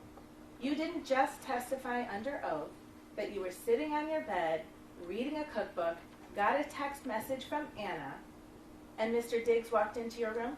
Mr. Diggs walked in minutes after I texted him. That's how I based the time on what time he walked in the room. Okay. So you had a phone in your hand when he walked in the room? My phone was on the bed. I was reading a book. I wasn't texting her in the moment of Mr. Diggs walking in the room. No. Okay. But you had a phone right there in your room? Yes. It's an iPhone? Yes. And it's got a camera on it? Yes. And you can take videos with it? Yes. And you do take videos with it? Yes. You take pictures with it? Yes. You take pictures of yourself with it? Yes. A lot? Not often. Not often. You have social media account for your business, don't you? Yes. Do you post things on your social media account? I'm not as active as I should be. You don't use your iPhone to take videos or pictures for that? I'm not a very active person on social media. I see. But you certainly had a phone in your room when you claim you were violently assaulted and injured, right? That has nothing to do or justify the reason I was attacked. Say yes or no question, ma'am. Yes, I had a phone. Okay. You took no pictures of your face or your neck or That your has chest? nothing to do. I need to finish my question. Okay. You took no pictures of your face on December 2nd, did you? No. No pictures of your neck on December 2nd, right? No. No pictures of your chest on December 2nd? No. You said Mr. Diggs hit you across the face. Did you have any marks on your face? No. You understand Mr. Diggs is a professional football player, right? Yes. He's an elite athlete. I don't know. He's an athlete. You don't know that he's an elite athlete? I guess. Okay. You call him that. And you testified he slapped you across your face? Yes. And you had no marks from it? I was red. It was red. I'm lighter complexion. Bruises, they get worse over time. Do you agree with me? It was redness. It wasn't bruises. Oh, hang on. There's an objection. Okay, roll on the objection. That is overruled. You may answer the question.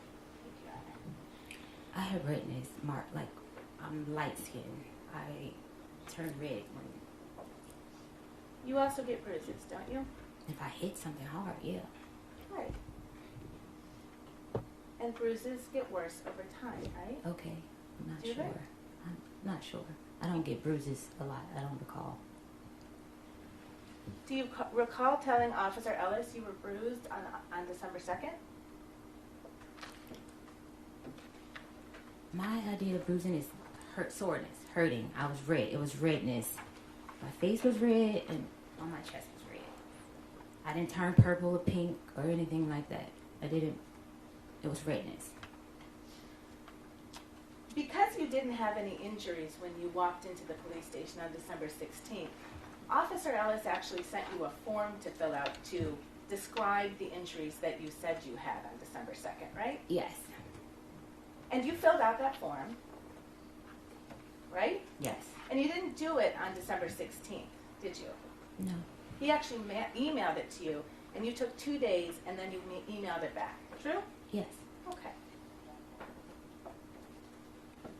And on that form, you put that your chest and throat were very sore for days after, right? Yes. And you put that you had redness, tenderness, pain, and bruising on your neck, right? Like I said, bruising for me is redness. It was sore. It was redness. Well, you filled out. Faded away in literally like maybe by the next day, if earlier than that. Ms. Adams, when did you learn that the defense had provided videos of you to the Commonwealth? Maybe yesterday or Friday, I think. Sometime last week when I spoke with Drew. So last Thursday you met with Mr. Virtue to prepare for your testimony, right? Yes. And you met with your lawyer as well, right? Yes. Your lawyer is representing you in an effort to get money from Mr. Diggs, true? My lawyer's representing me my workers' comp claim, the injuries that I received on the job that Mr. Diggs refused to pay for. That's what my lawyer is representing me for. Are you sure about that, ma'am? She is my workers. I got my lawyer from workers' comp. We'll come back to that. Let's stay with the form. You told Officer Ellis on December 18th, so now 16 days after you say you were assaulted, that you had redness, bruising, and soreness on your chest, right? I told him that I wrote that. Well, you wrote it in a form. You took your time and you chose which I checked the answers marks, to give, yes. right? Okay. And you told him your shoulders were red and very sore, right? Right? This whole area here was sore. Across my chest, up here. And you told him your whole body was sore, actually, didn't you? It was. You told him it was difficult for you to sleep. I was very upset. And I think you testified today that Steph supposedly put his forearm around your neck. Steph did put his forearm around my neck. Not his hand. No. Okay. But you told Officer Ellis he used his hand, didn't you? I told him to use this. This is the crook of his elbow. That is in the book. You know what I mean, approach?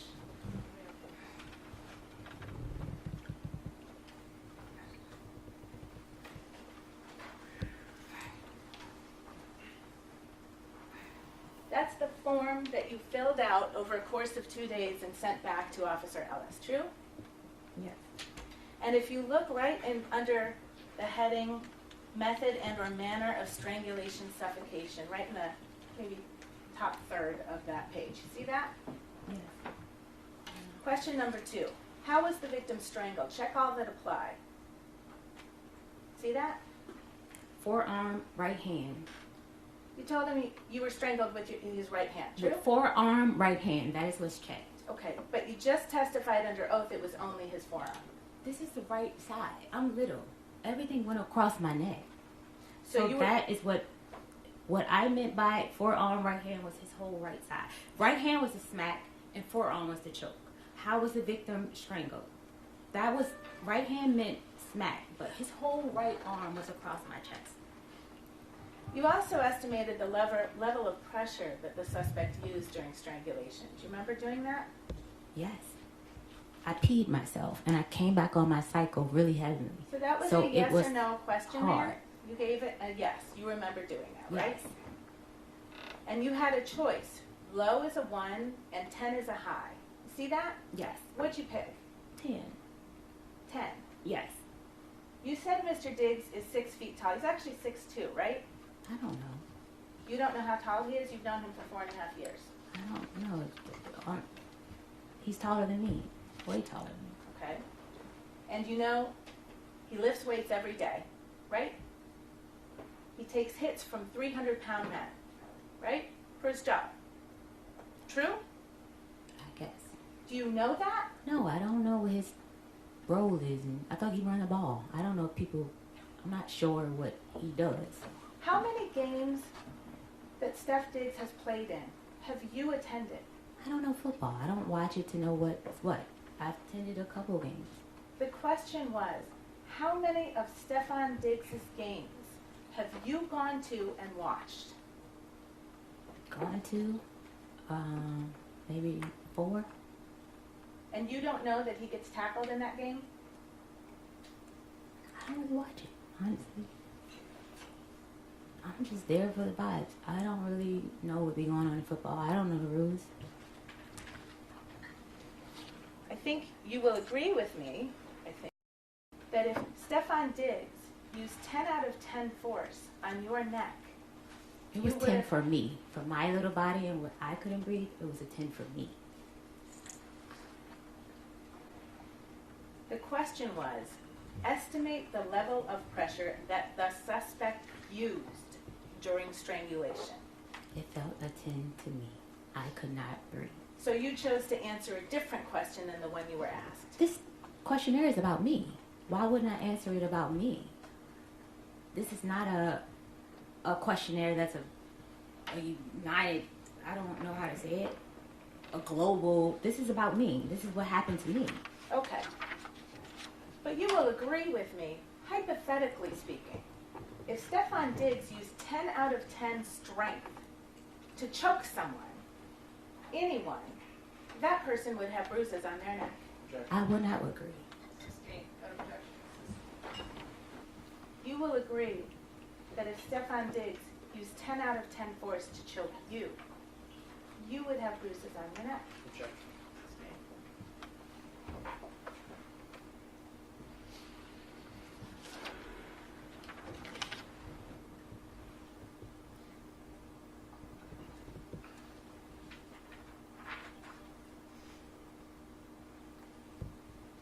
Now, you went to New York, you said, on the evening of December 2nd. True? True. And you stayed there until December 9th? Yes. But you had your phone with you all week? Yes. You took messages. You sent text messages? Yes. We know that because that's when you started talking about your money, right? I did what? You testified. I asked for my money. I didn't talk about my money. I asked for him to have finance sign off to pay me. My mistake. Thank you. We'll get to that money too. And you didn't think it was important to record your injuries or take photos? No, I was in shock. This is someone that I love that put his hands on me. That was not my first instinct, was to go and take a photo. Sure. And then December 3rd, you didn't take any pictures? No. And December 4th? It's a very complicated relationship. No, I did not take photos. And you didn't take any videos? No. And you didn't go to the ER? No. You didn't go to a walk-in? He already hadn't paid my medical bills. Why would I go get more medical bills? Objection, Your Honor. Move to strike. The answer would be stricken, non-responsive, jurors will disregard it, not consider. You didn't seek any medical attention, right? Unpaid medical bills. Your Honor. Counsel's side.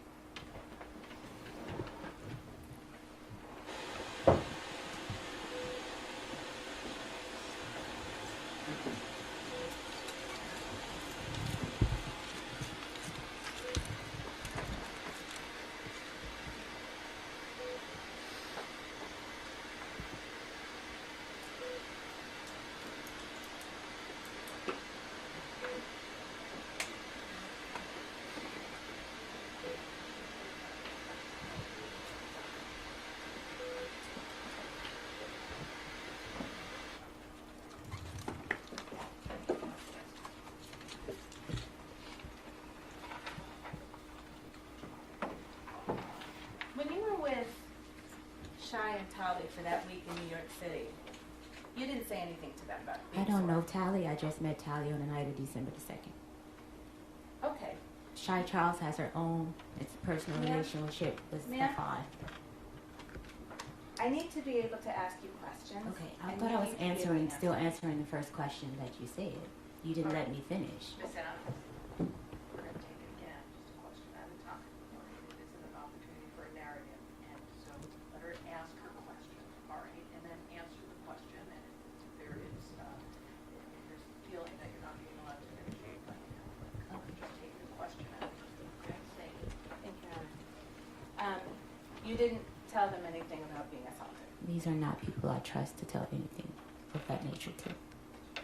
They're just people that you trust to spend a week with. These are people that I met through Stefon Diggs. I had no choice but to stay with them. I had no money.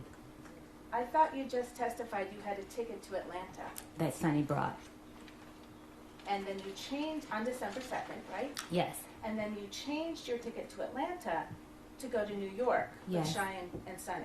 I'm sorry, with Shy and Tolly, right? Yes. So you did have someplace else to I go. changed the ticket because I didn't have money for Ubers to get home in Atlanta. Shy was going to pick me up from the airport.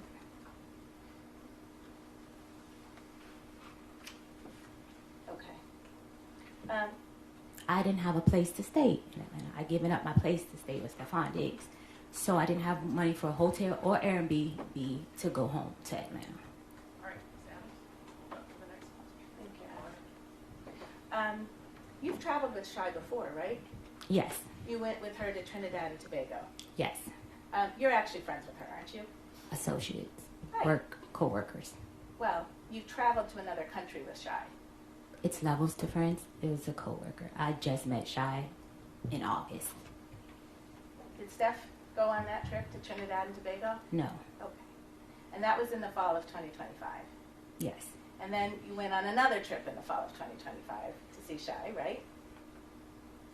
No, I didn't go on another trip. I was told to leave the house, so I went to stay with Shy because I didn't have anywhere to stay. Okay. And Shy picked you up in her car, you said? Yes. And can you describe what the inside of her car looks like? It's a white car. I think it's burgundy or something like that. So the outside is white? Yes. And then the inside is burgundy. If most as I remember, I don't quite can't say exact. Okay. And Shy has a dash cam right in her car, doesn't she? Not that I'm aware of. You didn't see a dash cam in her car? No, I saw like where you see the speedometer and stuff like that. No, not down on the panel where people look when they're driving. Up on the top of her car. There's a bar on the top of her car with a dash cam on it, right?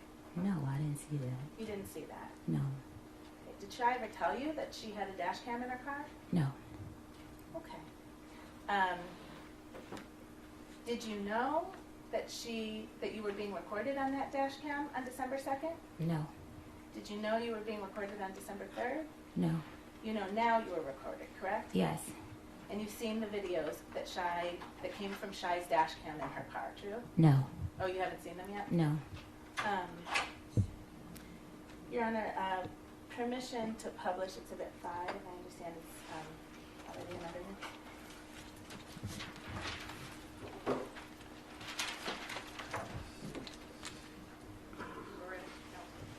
Your Honor, sorry, maybe we can see the sidebar.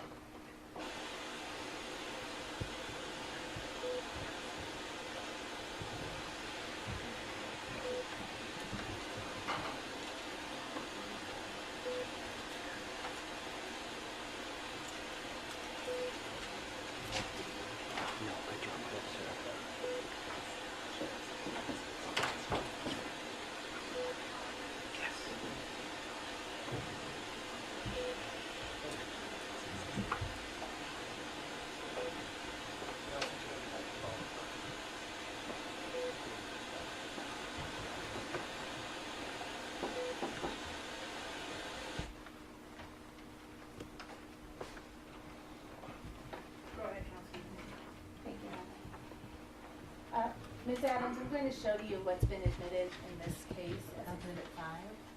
I can't see. Hang on, they're just putting it up. Just wait 1 second.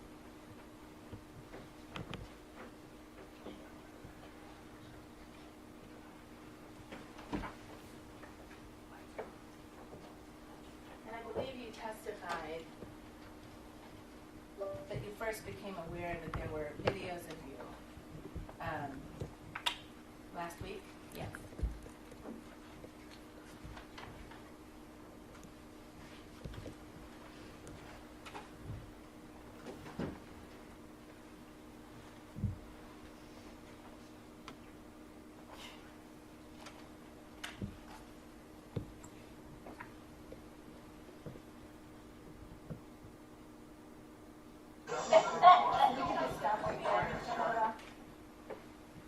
I don't know, Ms. Adams, were you able to see that person in that video? If not, we can play the whole thing. Okay. You can play the whole thing. We want to also move it. I think they're going to just fix.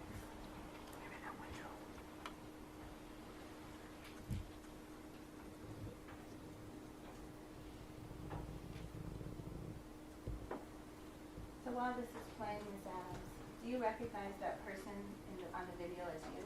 Yes. And you're sitting in the front seat of Shai's car? Yes. And this is you when you were, just after you were picked up from LaGuardia Airport on December 2nd, right? Yes. Was there someone else in the car to your memory? No. I'm sorry? No, not when she picked me up. Okay. Did Tali Moses also get picked up from LaGuardia just after you? No, she got picked up with her boyfriend's house in Queens. Okay. But she was eventually in that car with you? So Shai was driving the car, is that right? Yes. And then you're in the front passenger seat as we see you? Yes. And then did Tali sit in the back behind you? Behind Shy. I'm sorry? Behind Shai? Okay. And this was all on December 2nd? Yes. And this is the day you say you were violently assaulted? Yes, that doesn't justify or prove that I wasn't assaulted because I learned how to save face. Okay? Mr. Kettlewell, can we also show the next video, William Salsa and Exhibit 5? Your Honor, just for clarification, there's Exhibit 5, I think, is just a number of videos in one exhibit. Thank you, Mr. Richards. And do you recognize the person in this video? Yes. And that's you in Shai's car again? Yes. And this is the next day, right? It's December 3rd. Do you recognize that? Well, I might not be able to see.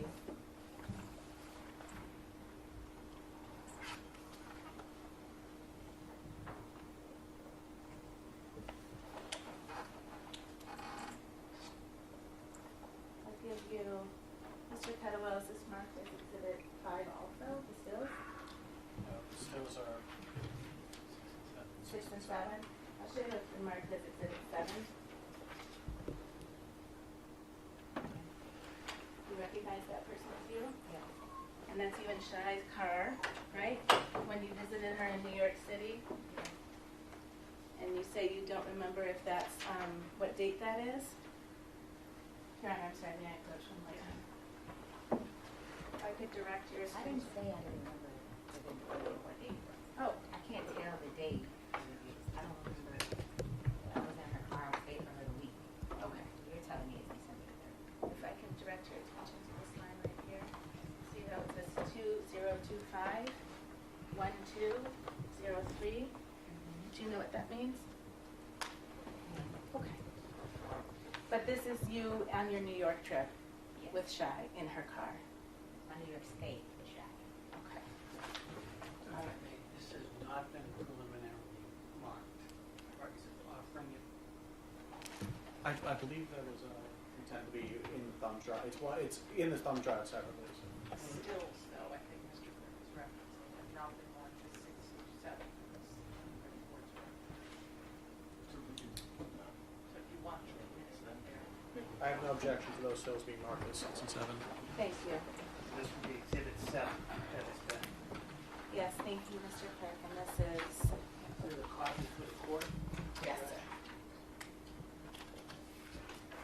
This is Exhibit 6.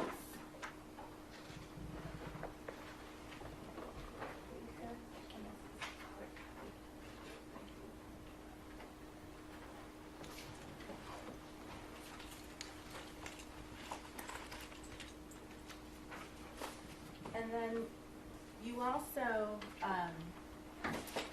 had some videos taken of you by Tolly while you were in New York, right? I don't remember. I don't recall. Do you remember? Well, first, you, Shai, and Tolly all stayed in Brooklyn, in New York, from December 2nd to December 9th, right? Yes. And you all stayed in the same bedroom, Yes. slept in the same bedroom. Yes. And we're together a lot of the time that week. True? Mostly yes. Okay. And there was one night where you and Tolly were kind of goofing around with the video and taking videos. Do you remember that? I don't recall it. Okay. Mr. Kettlewell, can we play Exhibit 8? And, well, before we do, I would move Exhibit 8 into evidence. It's a video from December 6th. Thank you. Just no objection to that for the record.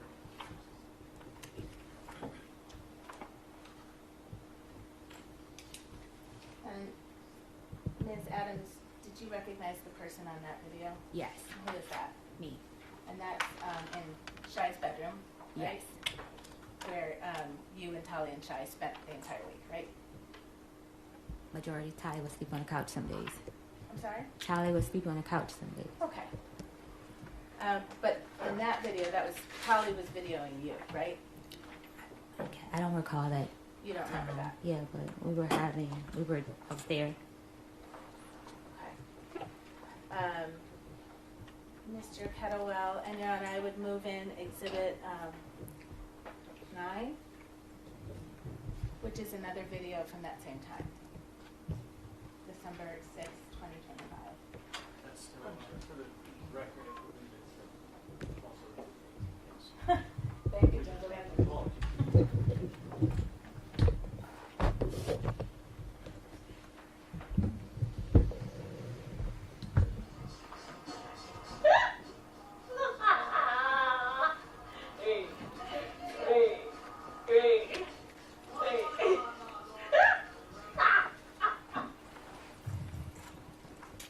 Ms. Adams, that was you on that video, correct? Yes.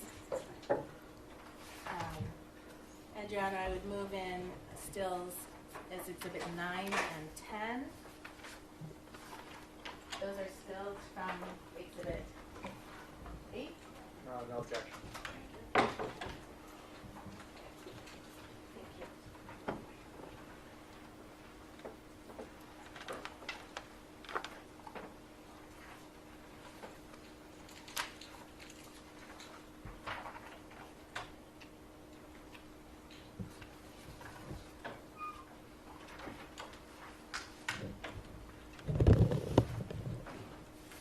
And Ms. Adams, I just ask you to look at those and tell me if that's a fair and accurate representation of you from the week you spent in New York.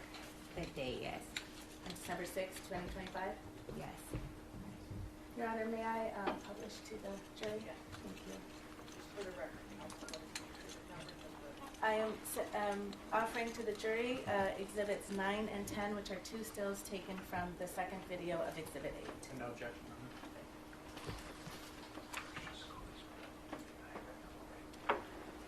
Are there any more video clips, counsel, you'll be using, or can we put the lights back on? I think we can put the lights back on, Your Honor.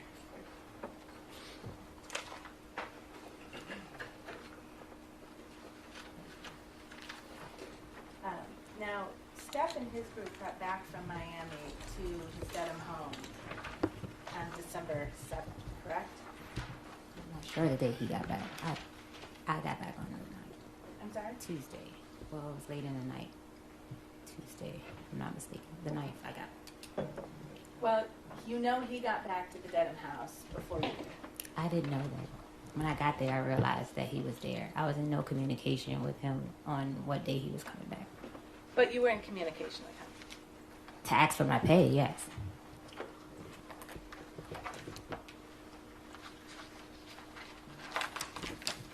turn to tab C, which has been marked as Exhibit 3, please.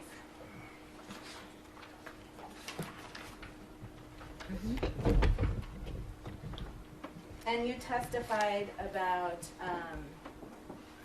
the text exchange you had with him at around 12:30 on December 2nd, where you called him a pussy, right? Yes. And then he said, show me I'm pussy, and you said, will do. Yes. Right? And then if you turn the page, if you look to the next message from you, so in Exhibit 3, there are bubbles, right? There's blue bubbles you see and green bubbles. Yes. And do you understand the green bubble to be Steph Diggs' messages? Yes. And the blue bubbles to be your messages? Yes. Okay. And if you look on the page, I hope you're on the right page, it ends in that number on the bottom right corner at 118. Do you see that number? Now I may approach? Yes.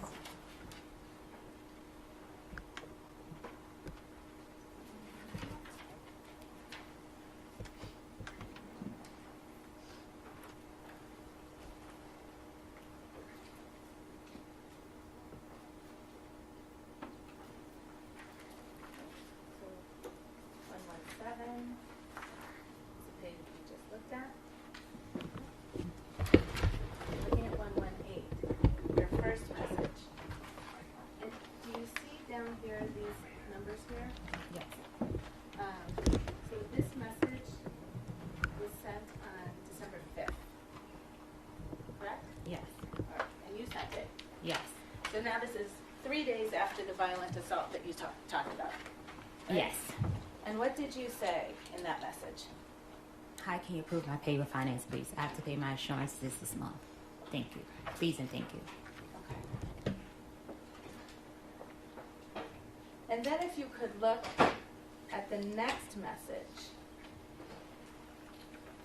Actually, you know what? Let's not do that. Let's hold that for a second. So you were texting with Steph Diggs in the week you were in December. I'm sorry, in the week in December you were in New York, right? I text Stefon one time. Okay. But your testimony is you don't know when he was coming back to the Dedham house. I didn't. I didn't know the exact date. You did. But you knew he was coming back. Yes. Because that would be important to know, right? I've worked in this industry. I went off of a previous client schedule. They normally will return on Tuesday. So Well, I was in guest mode. But the last time you saw Steph Diggs was when he was assaulting you, you said. That wasn't the last time I saw Steph Diggs. I said here that I walked in his room after the assault before I was leaving to give him his birthday gift. That's right. Yes. Okay. You gave him a birthday gift after the assault happened. We were friends for 4.5 years with a very complicated relationship. Okay. So if I could ask you actually to turn to Exhibit 4, which is behind the tab D. And Your Honor, this is an evidence. And if you look at that number on the bottom right corner, turn to the page that ends in 173.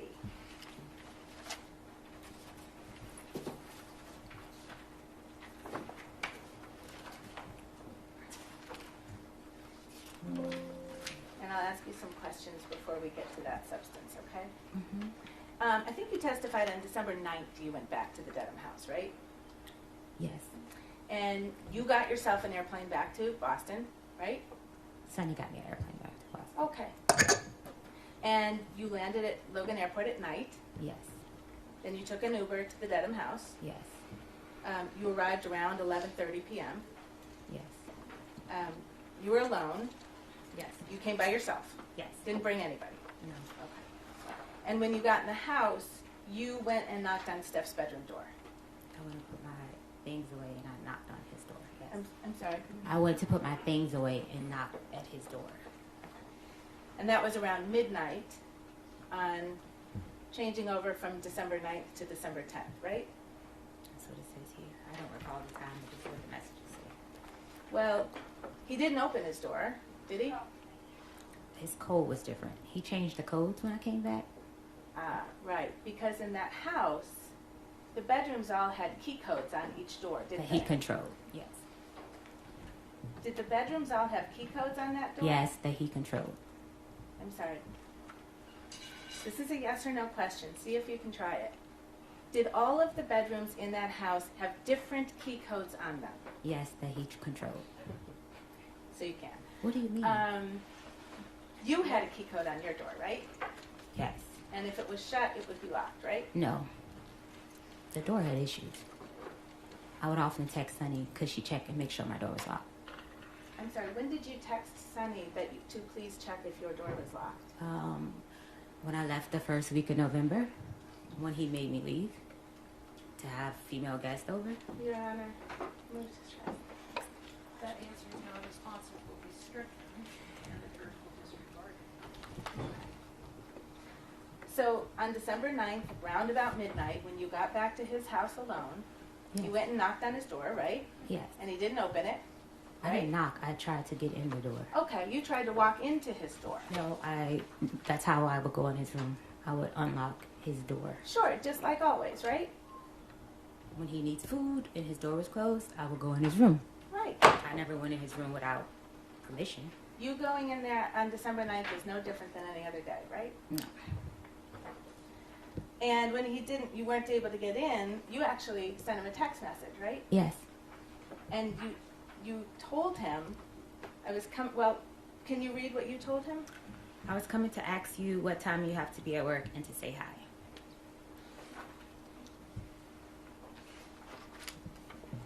Okay. And then you just went right back to work, right? Yeah, I went to bed. I'm sorry? I went into my room and went to bed. You went into your room and you went to sleep Yes. by yourself Yes. in the house Yes. with Steph Diggs there. Yes. And then the next morning you got up and you made him breakfast. Yes. Now you told Officer Ellis when you reported the assault that you left your position on December 2nd. Do you remember that? I was saying I left the house. I didn't leave my position.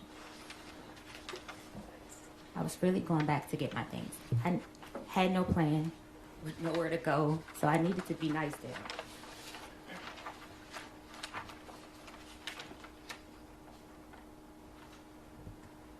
Did you tell Officer Ellis, after the alleged assault on 12/2/2025, Adams left her position and left the residence to stay with a friend in New York? Left my position mean I left to get on a plane and go. I didn't tell him I quit. That didn't mean that I quit. You didn't quit. No. Did you tell Officer Ellis that on 12/9/2025 you returned to the house just to get your property? Yes, I was going to get my property. But you were also going to work for a while first? Basically, I was going to get my property. I was trying to get my money. I asked Mr. Diggs the next day about my money when I returned to the house. And you kept on cooking and doing your job for a whole nother week, didn't you? No, I stopped cooking. If I'm not mistaken, I didn't cook over the weekend. Because I said on the 11th, I asked Mr. Diggs in front of his mother and Shy Charles about my pay. Okay. That was another text. I'll ask a different question. Okay. On several days of that week, you simply kept doing your job, right? And asking for my pay. That's a yes or no question now. Oh, yeah. Yes. You kept doing your job. Yes. Officer Ellis was wrong when he wrote that you left your position on 12/2. I left the house, so him putting position didn't mean that I left my job as a chef. I left the house on December 2nd. So you told Officer Ellis that you left your position, but you meant you left the house to go to New York. I left for the day. It wasn't that I was saying I quit or saying it in a way that I quit my job. I didn't say that. You've mentioned Mr. Diggs' assistant, Sunny, a couple of times, right? Stealing Sunny, yes. I'm sorry? Stealing Sunny, that's what he calls her. Your Honor, I move to strike, and I'd ask that the witness be instructed to please answer a question. That answer will be stricken, the jurors will be disregarded. And if you don't understand the question, please ask the counsel to restate it. Thank you, Your Honor. Sunny was a friend of yours, wasn't she? No. Ms. Adams, you texted Sunny all the time, didn't you? Because that was my contact. Go-to contact for payment, go-to contact if I didn't have access to his card or I didn't have no money on my card to order food. And we would discuss things at work.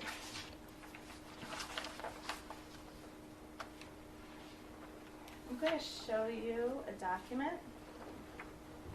Take a look and see if you can recognize that as text messages between you and Sunny. I'm just, can I see what this is? Oh, of course. Sorry.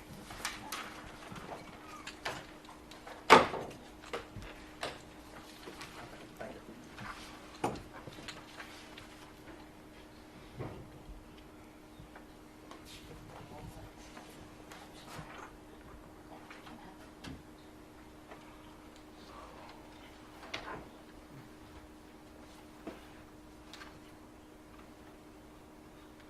Do you recognize that document as text messages between you and Sunny? Yes. Yes? Mm-hmm. Okay. Your Honor, may I approach? This document doesn't have numbers on it, so I'm just going to direct you. Do you see where the messages start on Thursday, December 11th?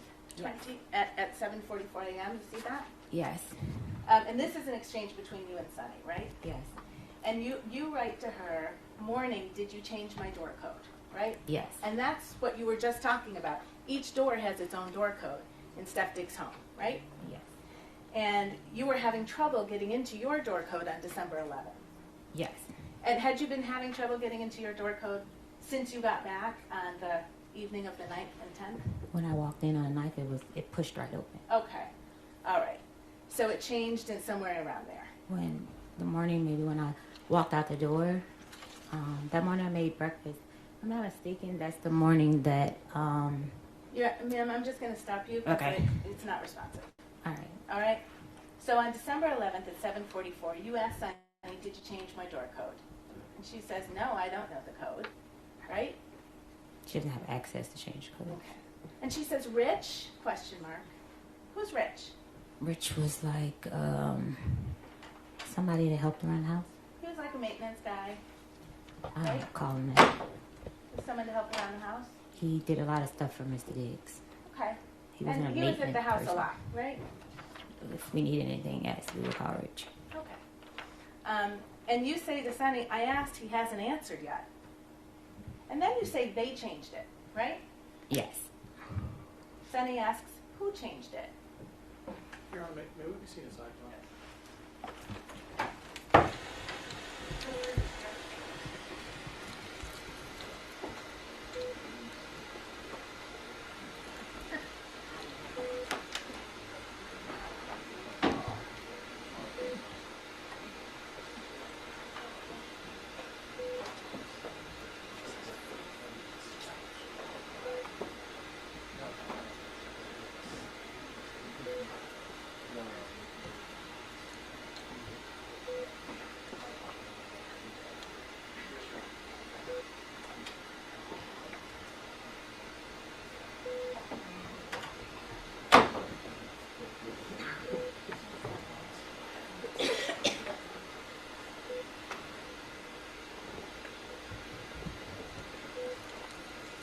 Jurors, are you all doing okay? Does anyone need a break? All right. We're good. All right. Thank you.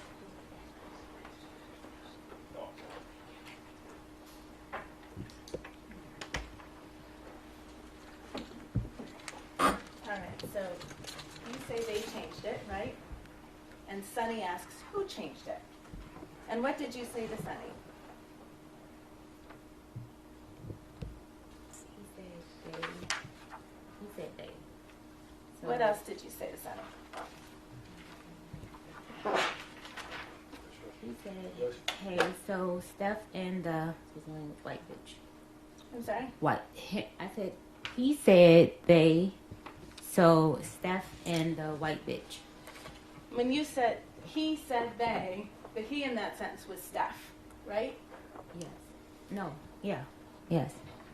And the they, who is that? Them two together. So your testimony is, so the white bitch, is that Lindsay? Yes. Okay. All right. So was that the kind of thing you said to your coworker? Yes, because she called me a bitch first. I see. So you were kind of friendly with Sunny. Yes.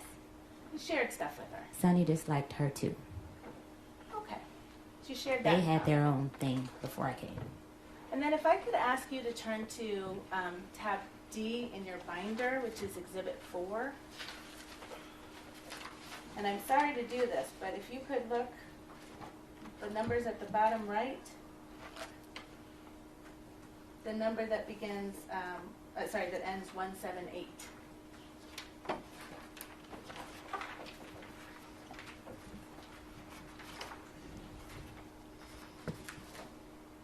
You there? Mm-hmm. Okay. And so that text exchange with Sunny, that was at 7:44 a.m. on December 11th. Yes. All right. And if you look at these messages on page 178 of Exhibit 4, this blue message at the top is something that you sent on December 11th, 7:52 a.m. Do you see that? Yes. And you sent it to Steph. Yes. What did you say to Steph? Did Lindsay change my door code? And why can't I get into my room? Okay. And then you and Steph kind of have a back and forth about the codes and why can't you get in, right? Yes. All right. I remember that. That's not listed here though. Okay. And meanwhile, you're also having a text exchange with Sunny about Steph and the white bitch, right? Yes. Objection, Your Honor.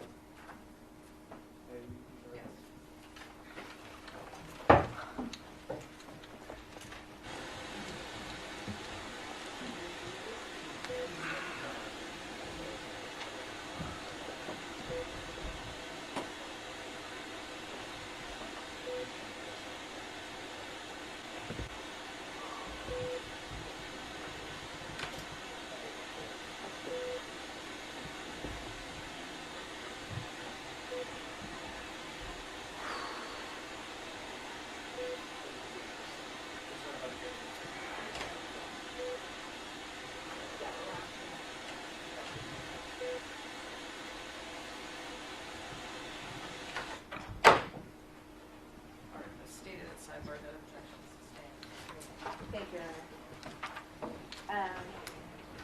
So you and Steph have some back and forth that same morning, December 11th, right? In text message.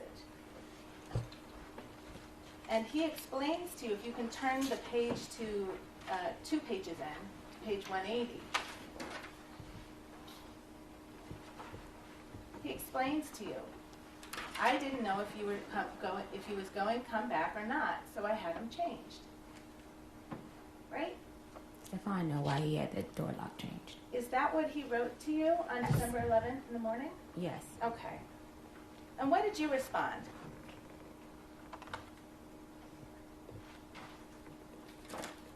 It's right there on the same page in the blue bubble.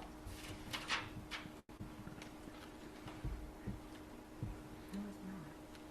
Can you see it? Lord. Oh, Lord. And if you can turn the page, Steph wrote, shit you was saying, it was like it was over with. I was like, well. You understood he was talking about the text fight you had on December 2nd, right? No. Yeah. What did you respond to Steph? I said no. I'm sorry? I said no. I didn't say yeah. You didn't understand that he was talking about the last time that you saw each other on December 2nd, which is the day you got in the text fight about Lindsay and you not going to Miami? Me and Stefon had arguments all the time. Like, not all the time, often, and it would just fly over. But it wasn't, it didn't turn into a fight like it did. I needed to come back to get my things. Let's see what did you respond to Stefon on December 11th? And this is now 9 days after you were assaulted, supposedly. I was assaulted. It wasn't supposedly. What did you respond to Steph? Was very emo. Sorry I made you feel that way. I don't want to leave. I want to stay to take care of you as long as I need you. And you sent him a second message. Really sorry, Steph.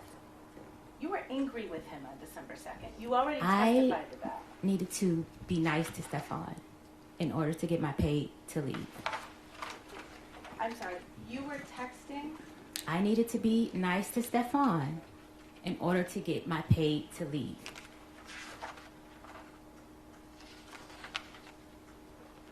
Let's talk about your pay. Yes. You admit that you were apologizing to him about December 2nd and your behavior, don't you?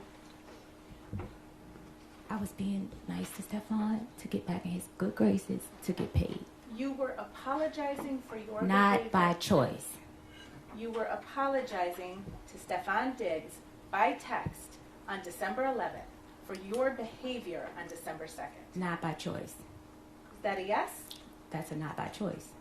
It's a yes or no question, ma'am. I don't know what that would be, a yes or no question.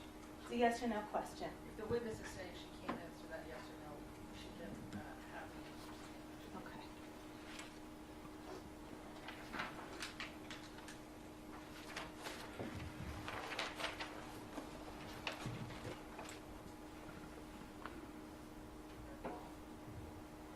All right, so your claim, I guess, is that Steph owed you money.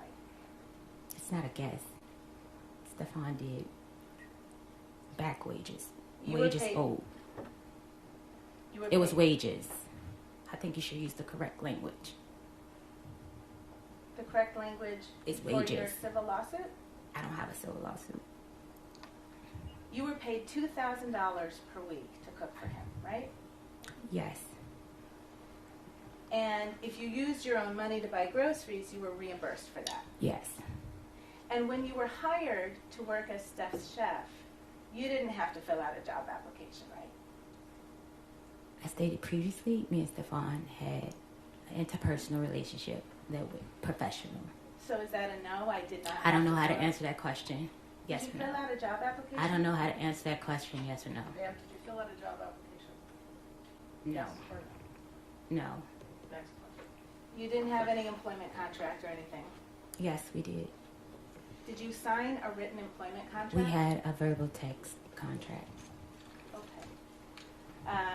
You didn't have to interview with anyone to get the job, right? He knew my skills. So on December 1st, this is the day before you say you were assaulted, you submitted an invoice to be paid, didn't you? Yes. And can you explain to the jury, so you weren't just automatically paid? I was supposed to be. They sent maybe 2 automatic payments, and then the rest was I would have to go through Sunny. Right. You'd have to confirm with Sunny you worked that week, right? I would have to, not that confirm, I lived there, so it was never a confirmation. She was there a lot too, right? No. Okay. So you did have to confirm with Sunny if you worked there or not. Not that I worked. I had to confirm with Sunny my reimbursements. I lived there. And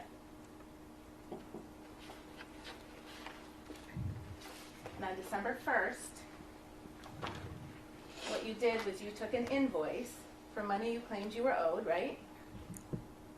It's not a claim, it's money that I was owed. You submitted an invoice on December 1st for payment, right? I don't recall. I don't know the exact date.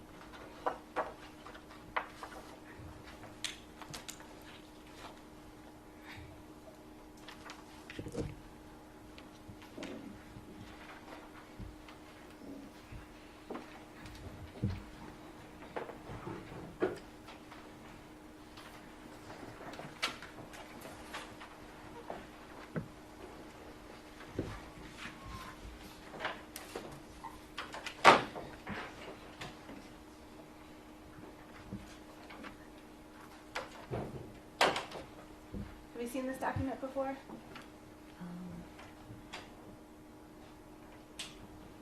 Yes. It It's an email dated December 4, 2025 from Melissa Goddard. I saw that in a text screenshot. That email that Melissa has of mine was not working at the time. This was a screenshot that Stefon sent me. I never received this email. Okay. This is an email from Melissa Goddard. I never received it to my email.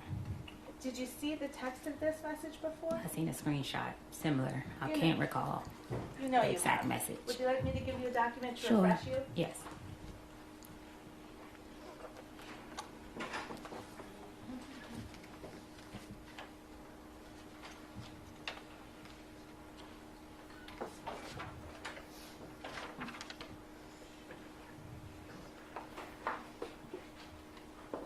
Oh, sorry, Your Honor. If you want to give the jury a break, it's just going to take me a couple of minutes. Why don't we just take a 5-minute break? Yes, Your Honor. I just don't want to waste time.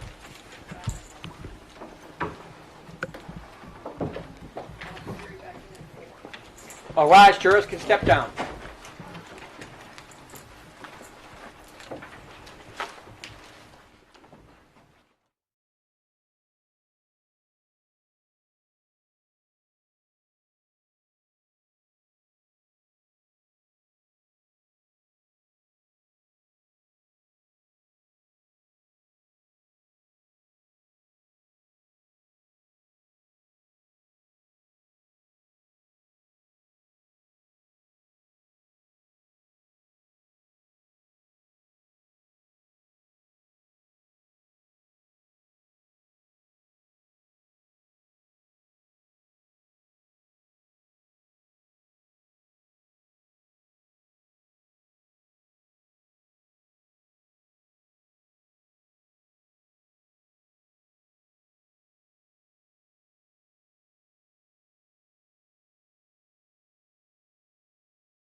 Court, all rise.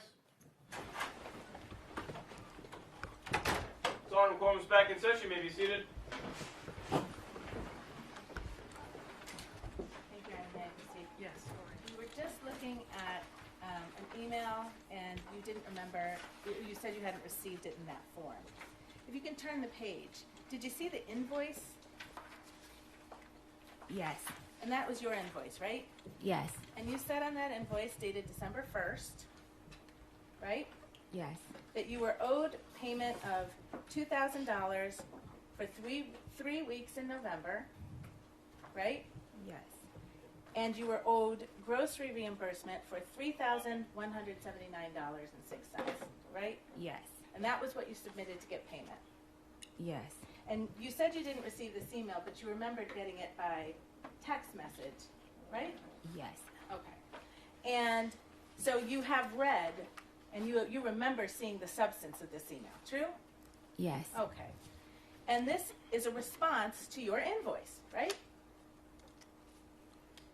I don't recall because Stefon was refusing to pay me for the week he sent me home. Well, Melissa Goddard writes on December 4th, I appreciate you may not have received this on December 4th, but she writes, "Thank you for providing an invoice. I've attached a readable PDF." Yeah.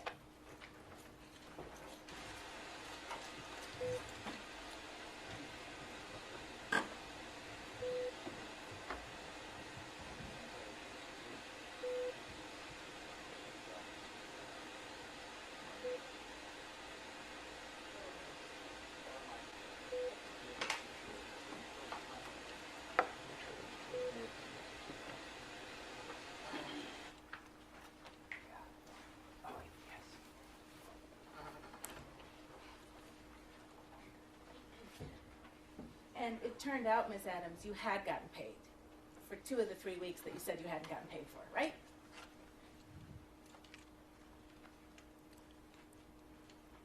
This is missing a whole lot of stuff. It's a yes or no question. I can't answer your question correctly without the proper evidence. Your Honor, may I approach? You may.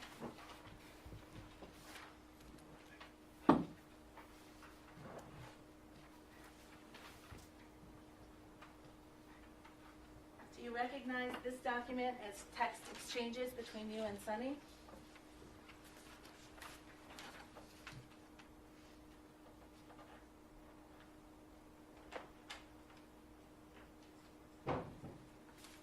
Yes. Dated December 9, 2025? Yes. And you're the person in the bubbles on the left? Yes. And you write to Sunny, "Hey, so I looked over my transfers, payment history, and they sent payments, 11/7 and 11/21, totaling $4,000. See that? Yes. So you knew that you had actually been paid for 2 of those 3 weeks that you tried to get paid for again, right? What's your name? I never got your name. Did you know that I don't you know. had I been was trying to address you by your name because I'm not this. I don't know. I can't answer that question correctly. You knew on December 9th that you had been paid for 2 of the 3 weeks you said you hadn't been paid for, didn't you? I don't understand the question.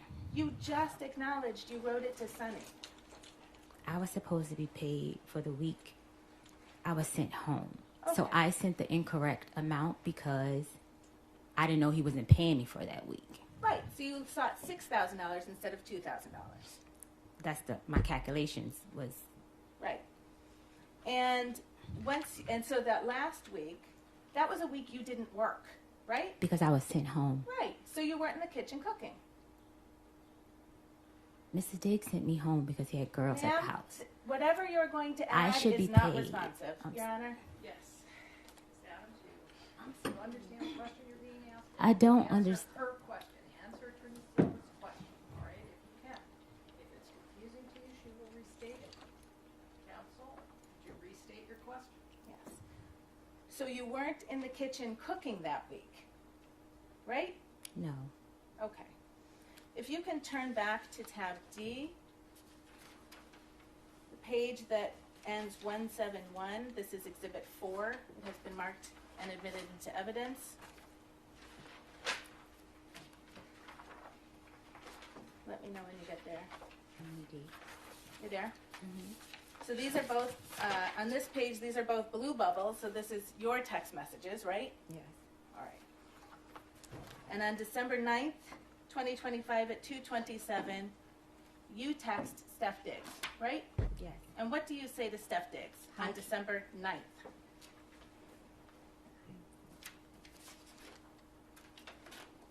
Do you need help finding it? What's the last? 171. I can help you find it if it.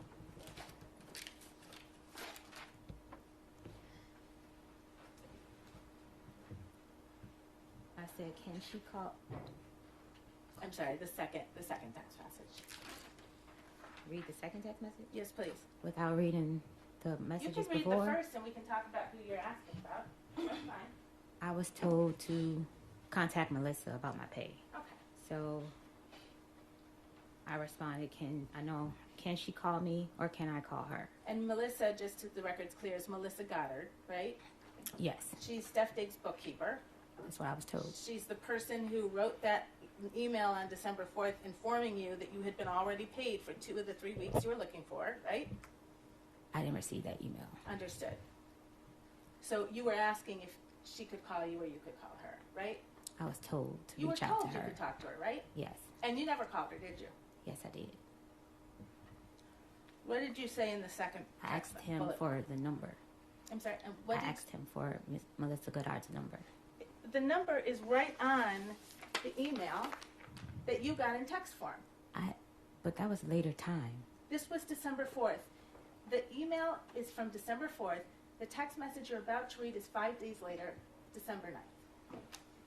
What I'm trying to say to you is that text message was sent at a later date to me. On December 9th, you acknowledged to Sunny that you knew you had been overpaid. I'm sorry. Overpay? I'm sorry. Underpay. You knew that 4 of the $6,000 you were seeking, you had already received. And the last week that you hadn't been paid for was the week you weren't there. And now if you can read this text message that you sent to Steph Diggs on that same day, December 9th. Hi, so I looked over the payments. Are you not paying me for the week you told me to go home? If not, that's fine. And just for my past employers, when I'm asked not to work, I'm still paid because I'm only with them for the season. It was supposed to say them. It said the season. So that takes care of all of the weeks that you said you weren't paid for on December 1st, right? The weeks that I sent to him calculated was adding in that week. Right. 2 weeks you had already been paid for. 1 week you didn't work, and you told Steph on December 9th, if you don't want to pay that, that's fine. Right? Yes. All right. You also sought $3,179.06 in reimbursement for money you claimed you spent on groceries. Yes. That was on December 1st. That's the day I sent the email. Okay. The text to Sunny. And Please turn off all phones.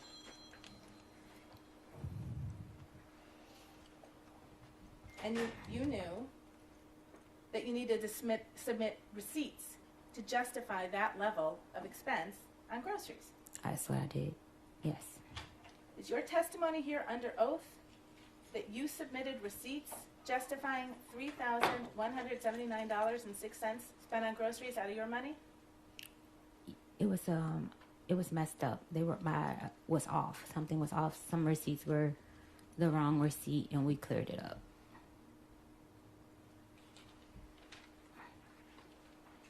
So something was messed up about that, Yes. right? Yes. You talked about an NDA, a non-disclosure agreement. Melissa asked you to return an NDA, right? No. I'm sorry? No. Sunny asked me.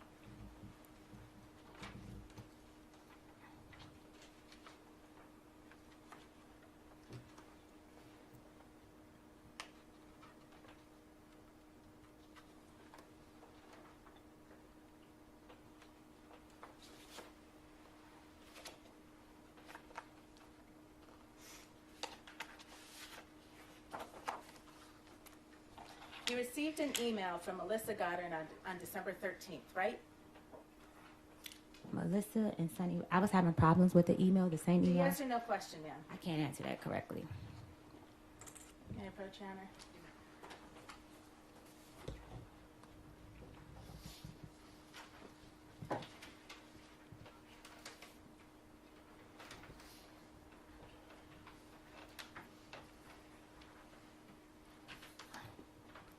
Do you recognize that as an email you received from Melissa Goddard on December 13th?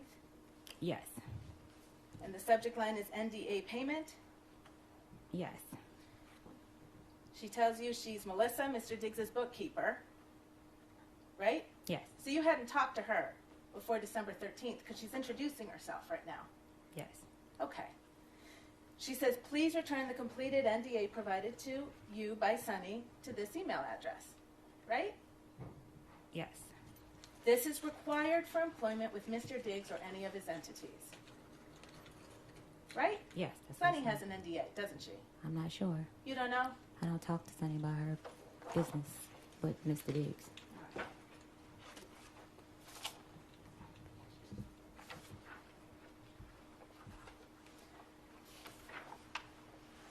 You had some text messages with Mr. Diggs on December 13th, right after you got that email, didn't you? I don't recall the date. I would like to see.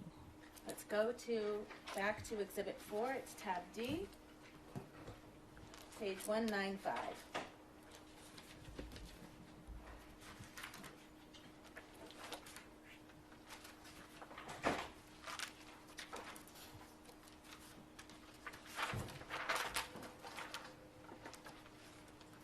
Let me know when you're there, please. You there? Mm-hmm. And again, this big blue text bubble right here at the top, that's from you, right? Yes. Okay.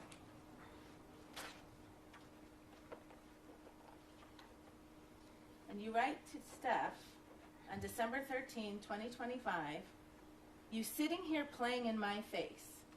It's 700 some comments and none saying you effing Lindsay. Not a one. So if I told someone that, why it's not in a blog? You're still talking about that blog, that anonymous blog that caused you to get mad at Steph on December 2nd, right? When he chose to believe Lindsay over you.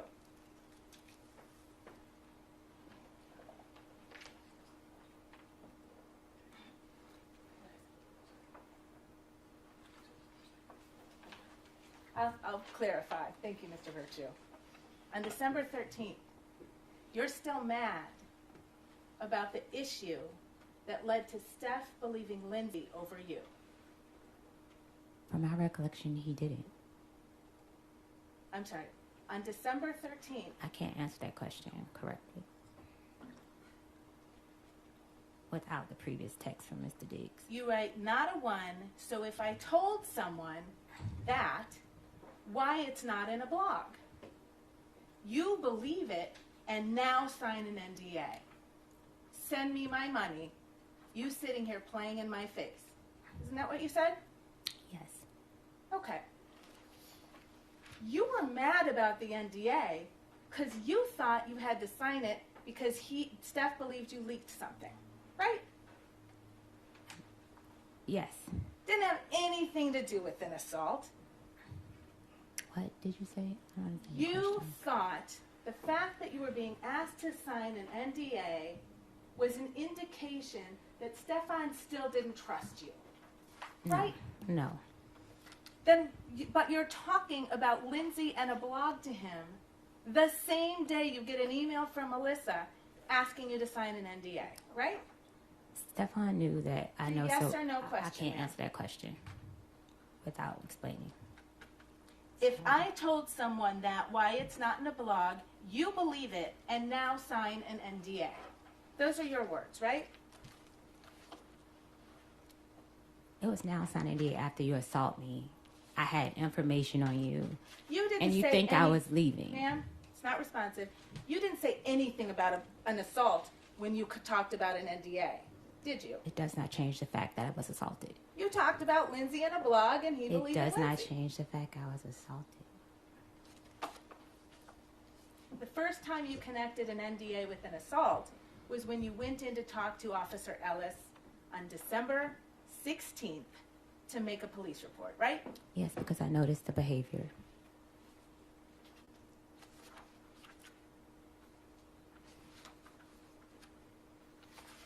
And that was the same officer that you didn't need to be honest with about some of the details about your relationship with Steph, what happened on December 2nd, when you left your position, why you went back to his house on December 9th.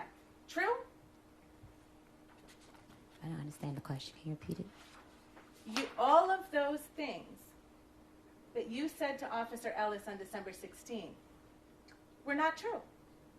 You had a fight with Stefon Diggs on December 2nd over text about Lindsay and a blog and him believing Lindsay. Not about money, right? It was about money. The last text that I sent to Mr. Diggs was about money. It was a bit of a compound question. Yes. It's true, Your Honor. I will. Let's turn back to the text messages between you and Steph after you sent that text message to him on the 13th, connecting the NDA with Steph's believing Lindsay. I didn't say believe in Lindsay.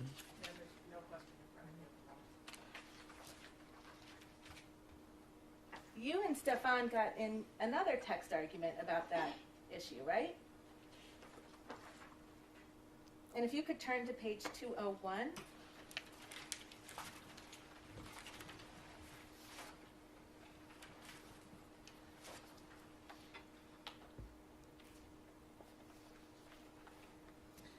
The green bubble is Stefon, right? Yes. And he writes to you on December 13th, here you go. Don't worry about Melissa, and you don't got to worry about working moving forward. I never told nobody not to pay you. They said you owed money. You knew that, right? No. You knew that Melissa calculated the receipts that you submitted and determined that you had been overpaid. Didn't you? No. Okay. They said you owed money, says Steph to you on December 13th. Here go that bread you was supposedly owed, I guess. That's what he said to you, right? Yes. And he Apple paid you $2,000, didn't he? Yes. And then he left another $2,000 on the stair railing in his home for you. And that was for the week that I was there. That was for the week of December 9th when you worked, right? And he asked you 3 times in your text message, what else do I owe you? And you never gave him a number, did you? I said they owe me grocery. I had given Sonny the grocery reimbursement, the person that was my contact for giving receipts to. I thought you just testified there was a mix-up with the numbers. Yes, but I had talked to her about that. We had came up with the exact numbers after she added up the receipts. You understood that Steph fired you that day, right? I was leaving. Okay. But you waited until he told you you don't have to work here anymore, and he paid you $4,000. I came back for my money because I didn't have money to leave. So the record's clear. You came back on December 9th. To get my money that I was owed. You worked. And then on December 13th, Steph told you you didn't need to work there anymore. Right? I'd already had in my mind that I was quitting. I just came back to get my money. You were furious with Steph on December 13th, weren't you? No. No? No. Do you remember that Shy Charles was actually at Steph's house that day? Yes. And she was braiding his hair. Yes. And she was staying downstairs. She was going to stay overnight. Yes. And she finished braiding his hair around midnight. Yes. And then you came down from your room to talk to Shy. Yes. And you did that because she was your friend. My coworker. We were cool. And she's the person you spent that week in New York with? December 2nd, the day you were supposedly assaulted, until December 9th, when you came back to the Dedham house, right? And you sat with Shy and you talked to her until 3 in the morning, didn't you? Yes. You told her you were finished with Steph Diggs, didn't you? I told her in the middle of the week I was coming back to get my money, and I was trying not to be there when she came to braid his hair. You made Shy a kind of confession in that conversation, didn't you? A kind of confession? Yeah. You told her Steph was going to pay. No, I did not. I do not recall. I'm going to remind you you're under oath, and I'll ask you that question again. Did you or did you not sit with Shy Charles on December 13th, a few hours after you were fired from your job, and tell Shy that Steph Diggs was going to pay? No. Did you tell Shy you were going to sue Stefon? No.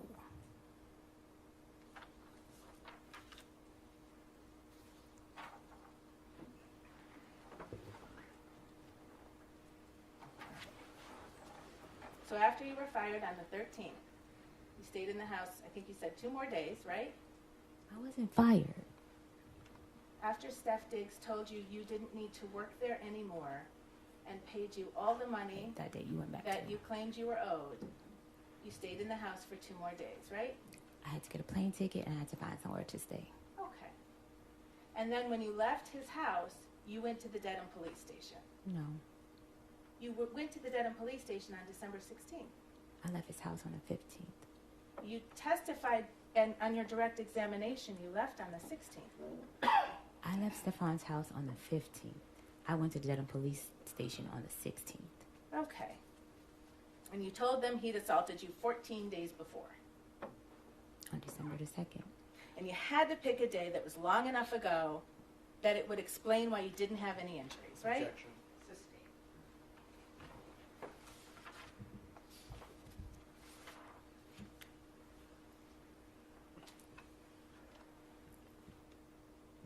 Part of the lesson you were going to teach Steph was to make a false police report. Isn't that true? Objection. Well, I'll ask a different question. Your report that you made, it's missing a lot of detail. Would you agree? Yes. I was afraid to tell the relationship between me and Stefon Diggs. It's missing more than that. No, right? it's not. In your opinion, it isn't. Okay. It's missing more of the text that was shared in the morning. Okay. It would have exposed a lot of things, and I still was trying to protect him and myself. You actually recanted your own statements, didn't you? No. I can't. So you know the criminal complaint in this case issued on December 29th.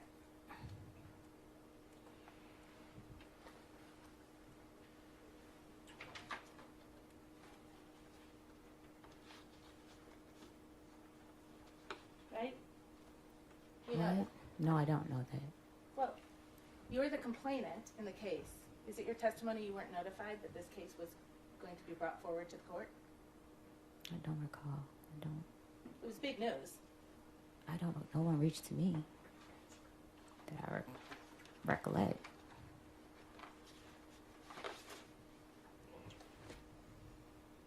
You reached out to Steph's girlfriend at the time after this complaint was made public, right?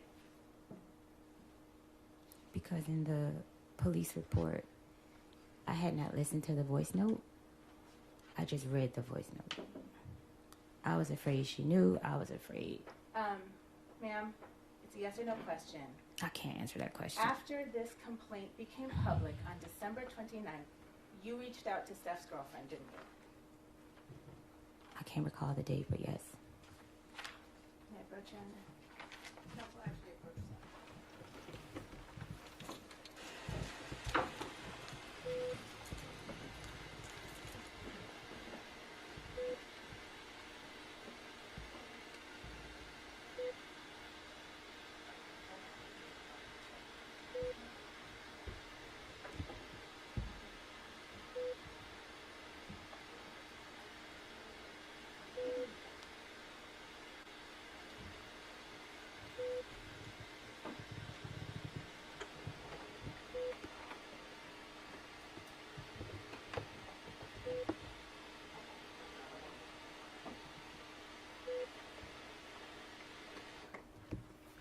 right, jurors, we are going to be recessing for the day.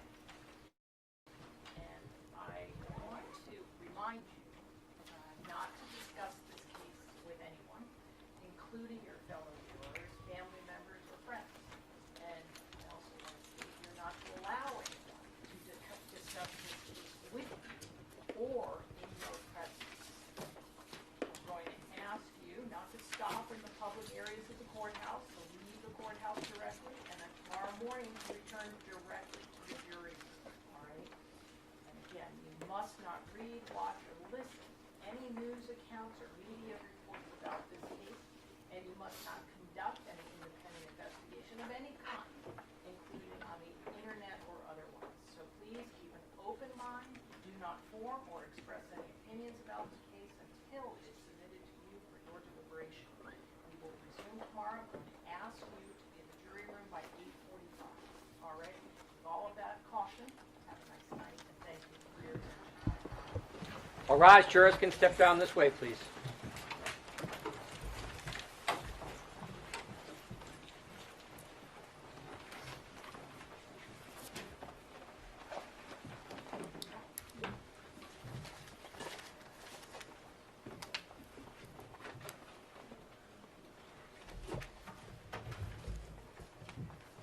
Jurors that exited this court stands at a recess.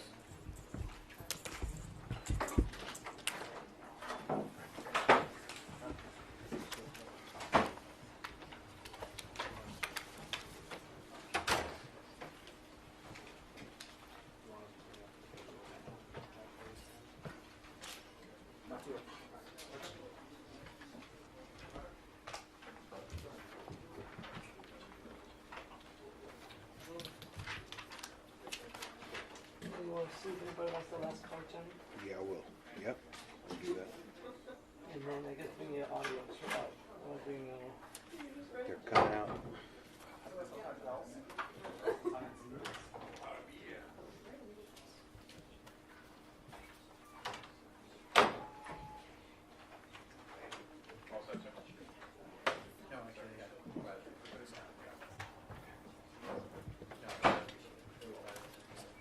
It's all in this,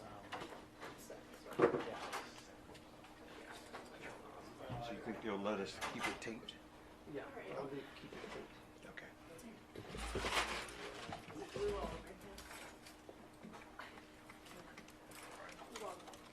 So, See if any, I don't know if they want NBC it. This is from Boston? 3:30 on. Okay, yeah.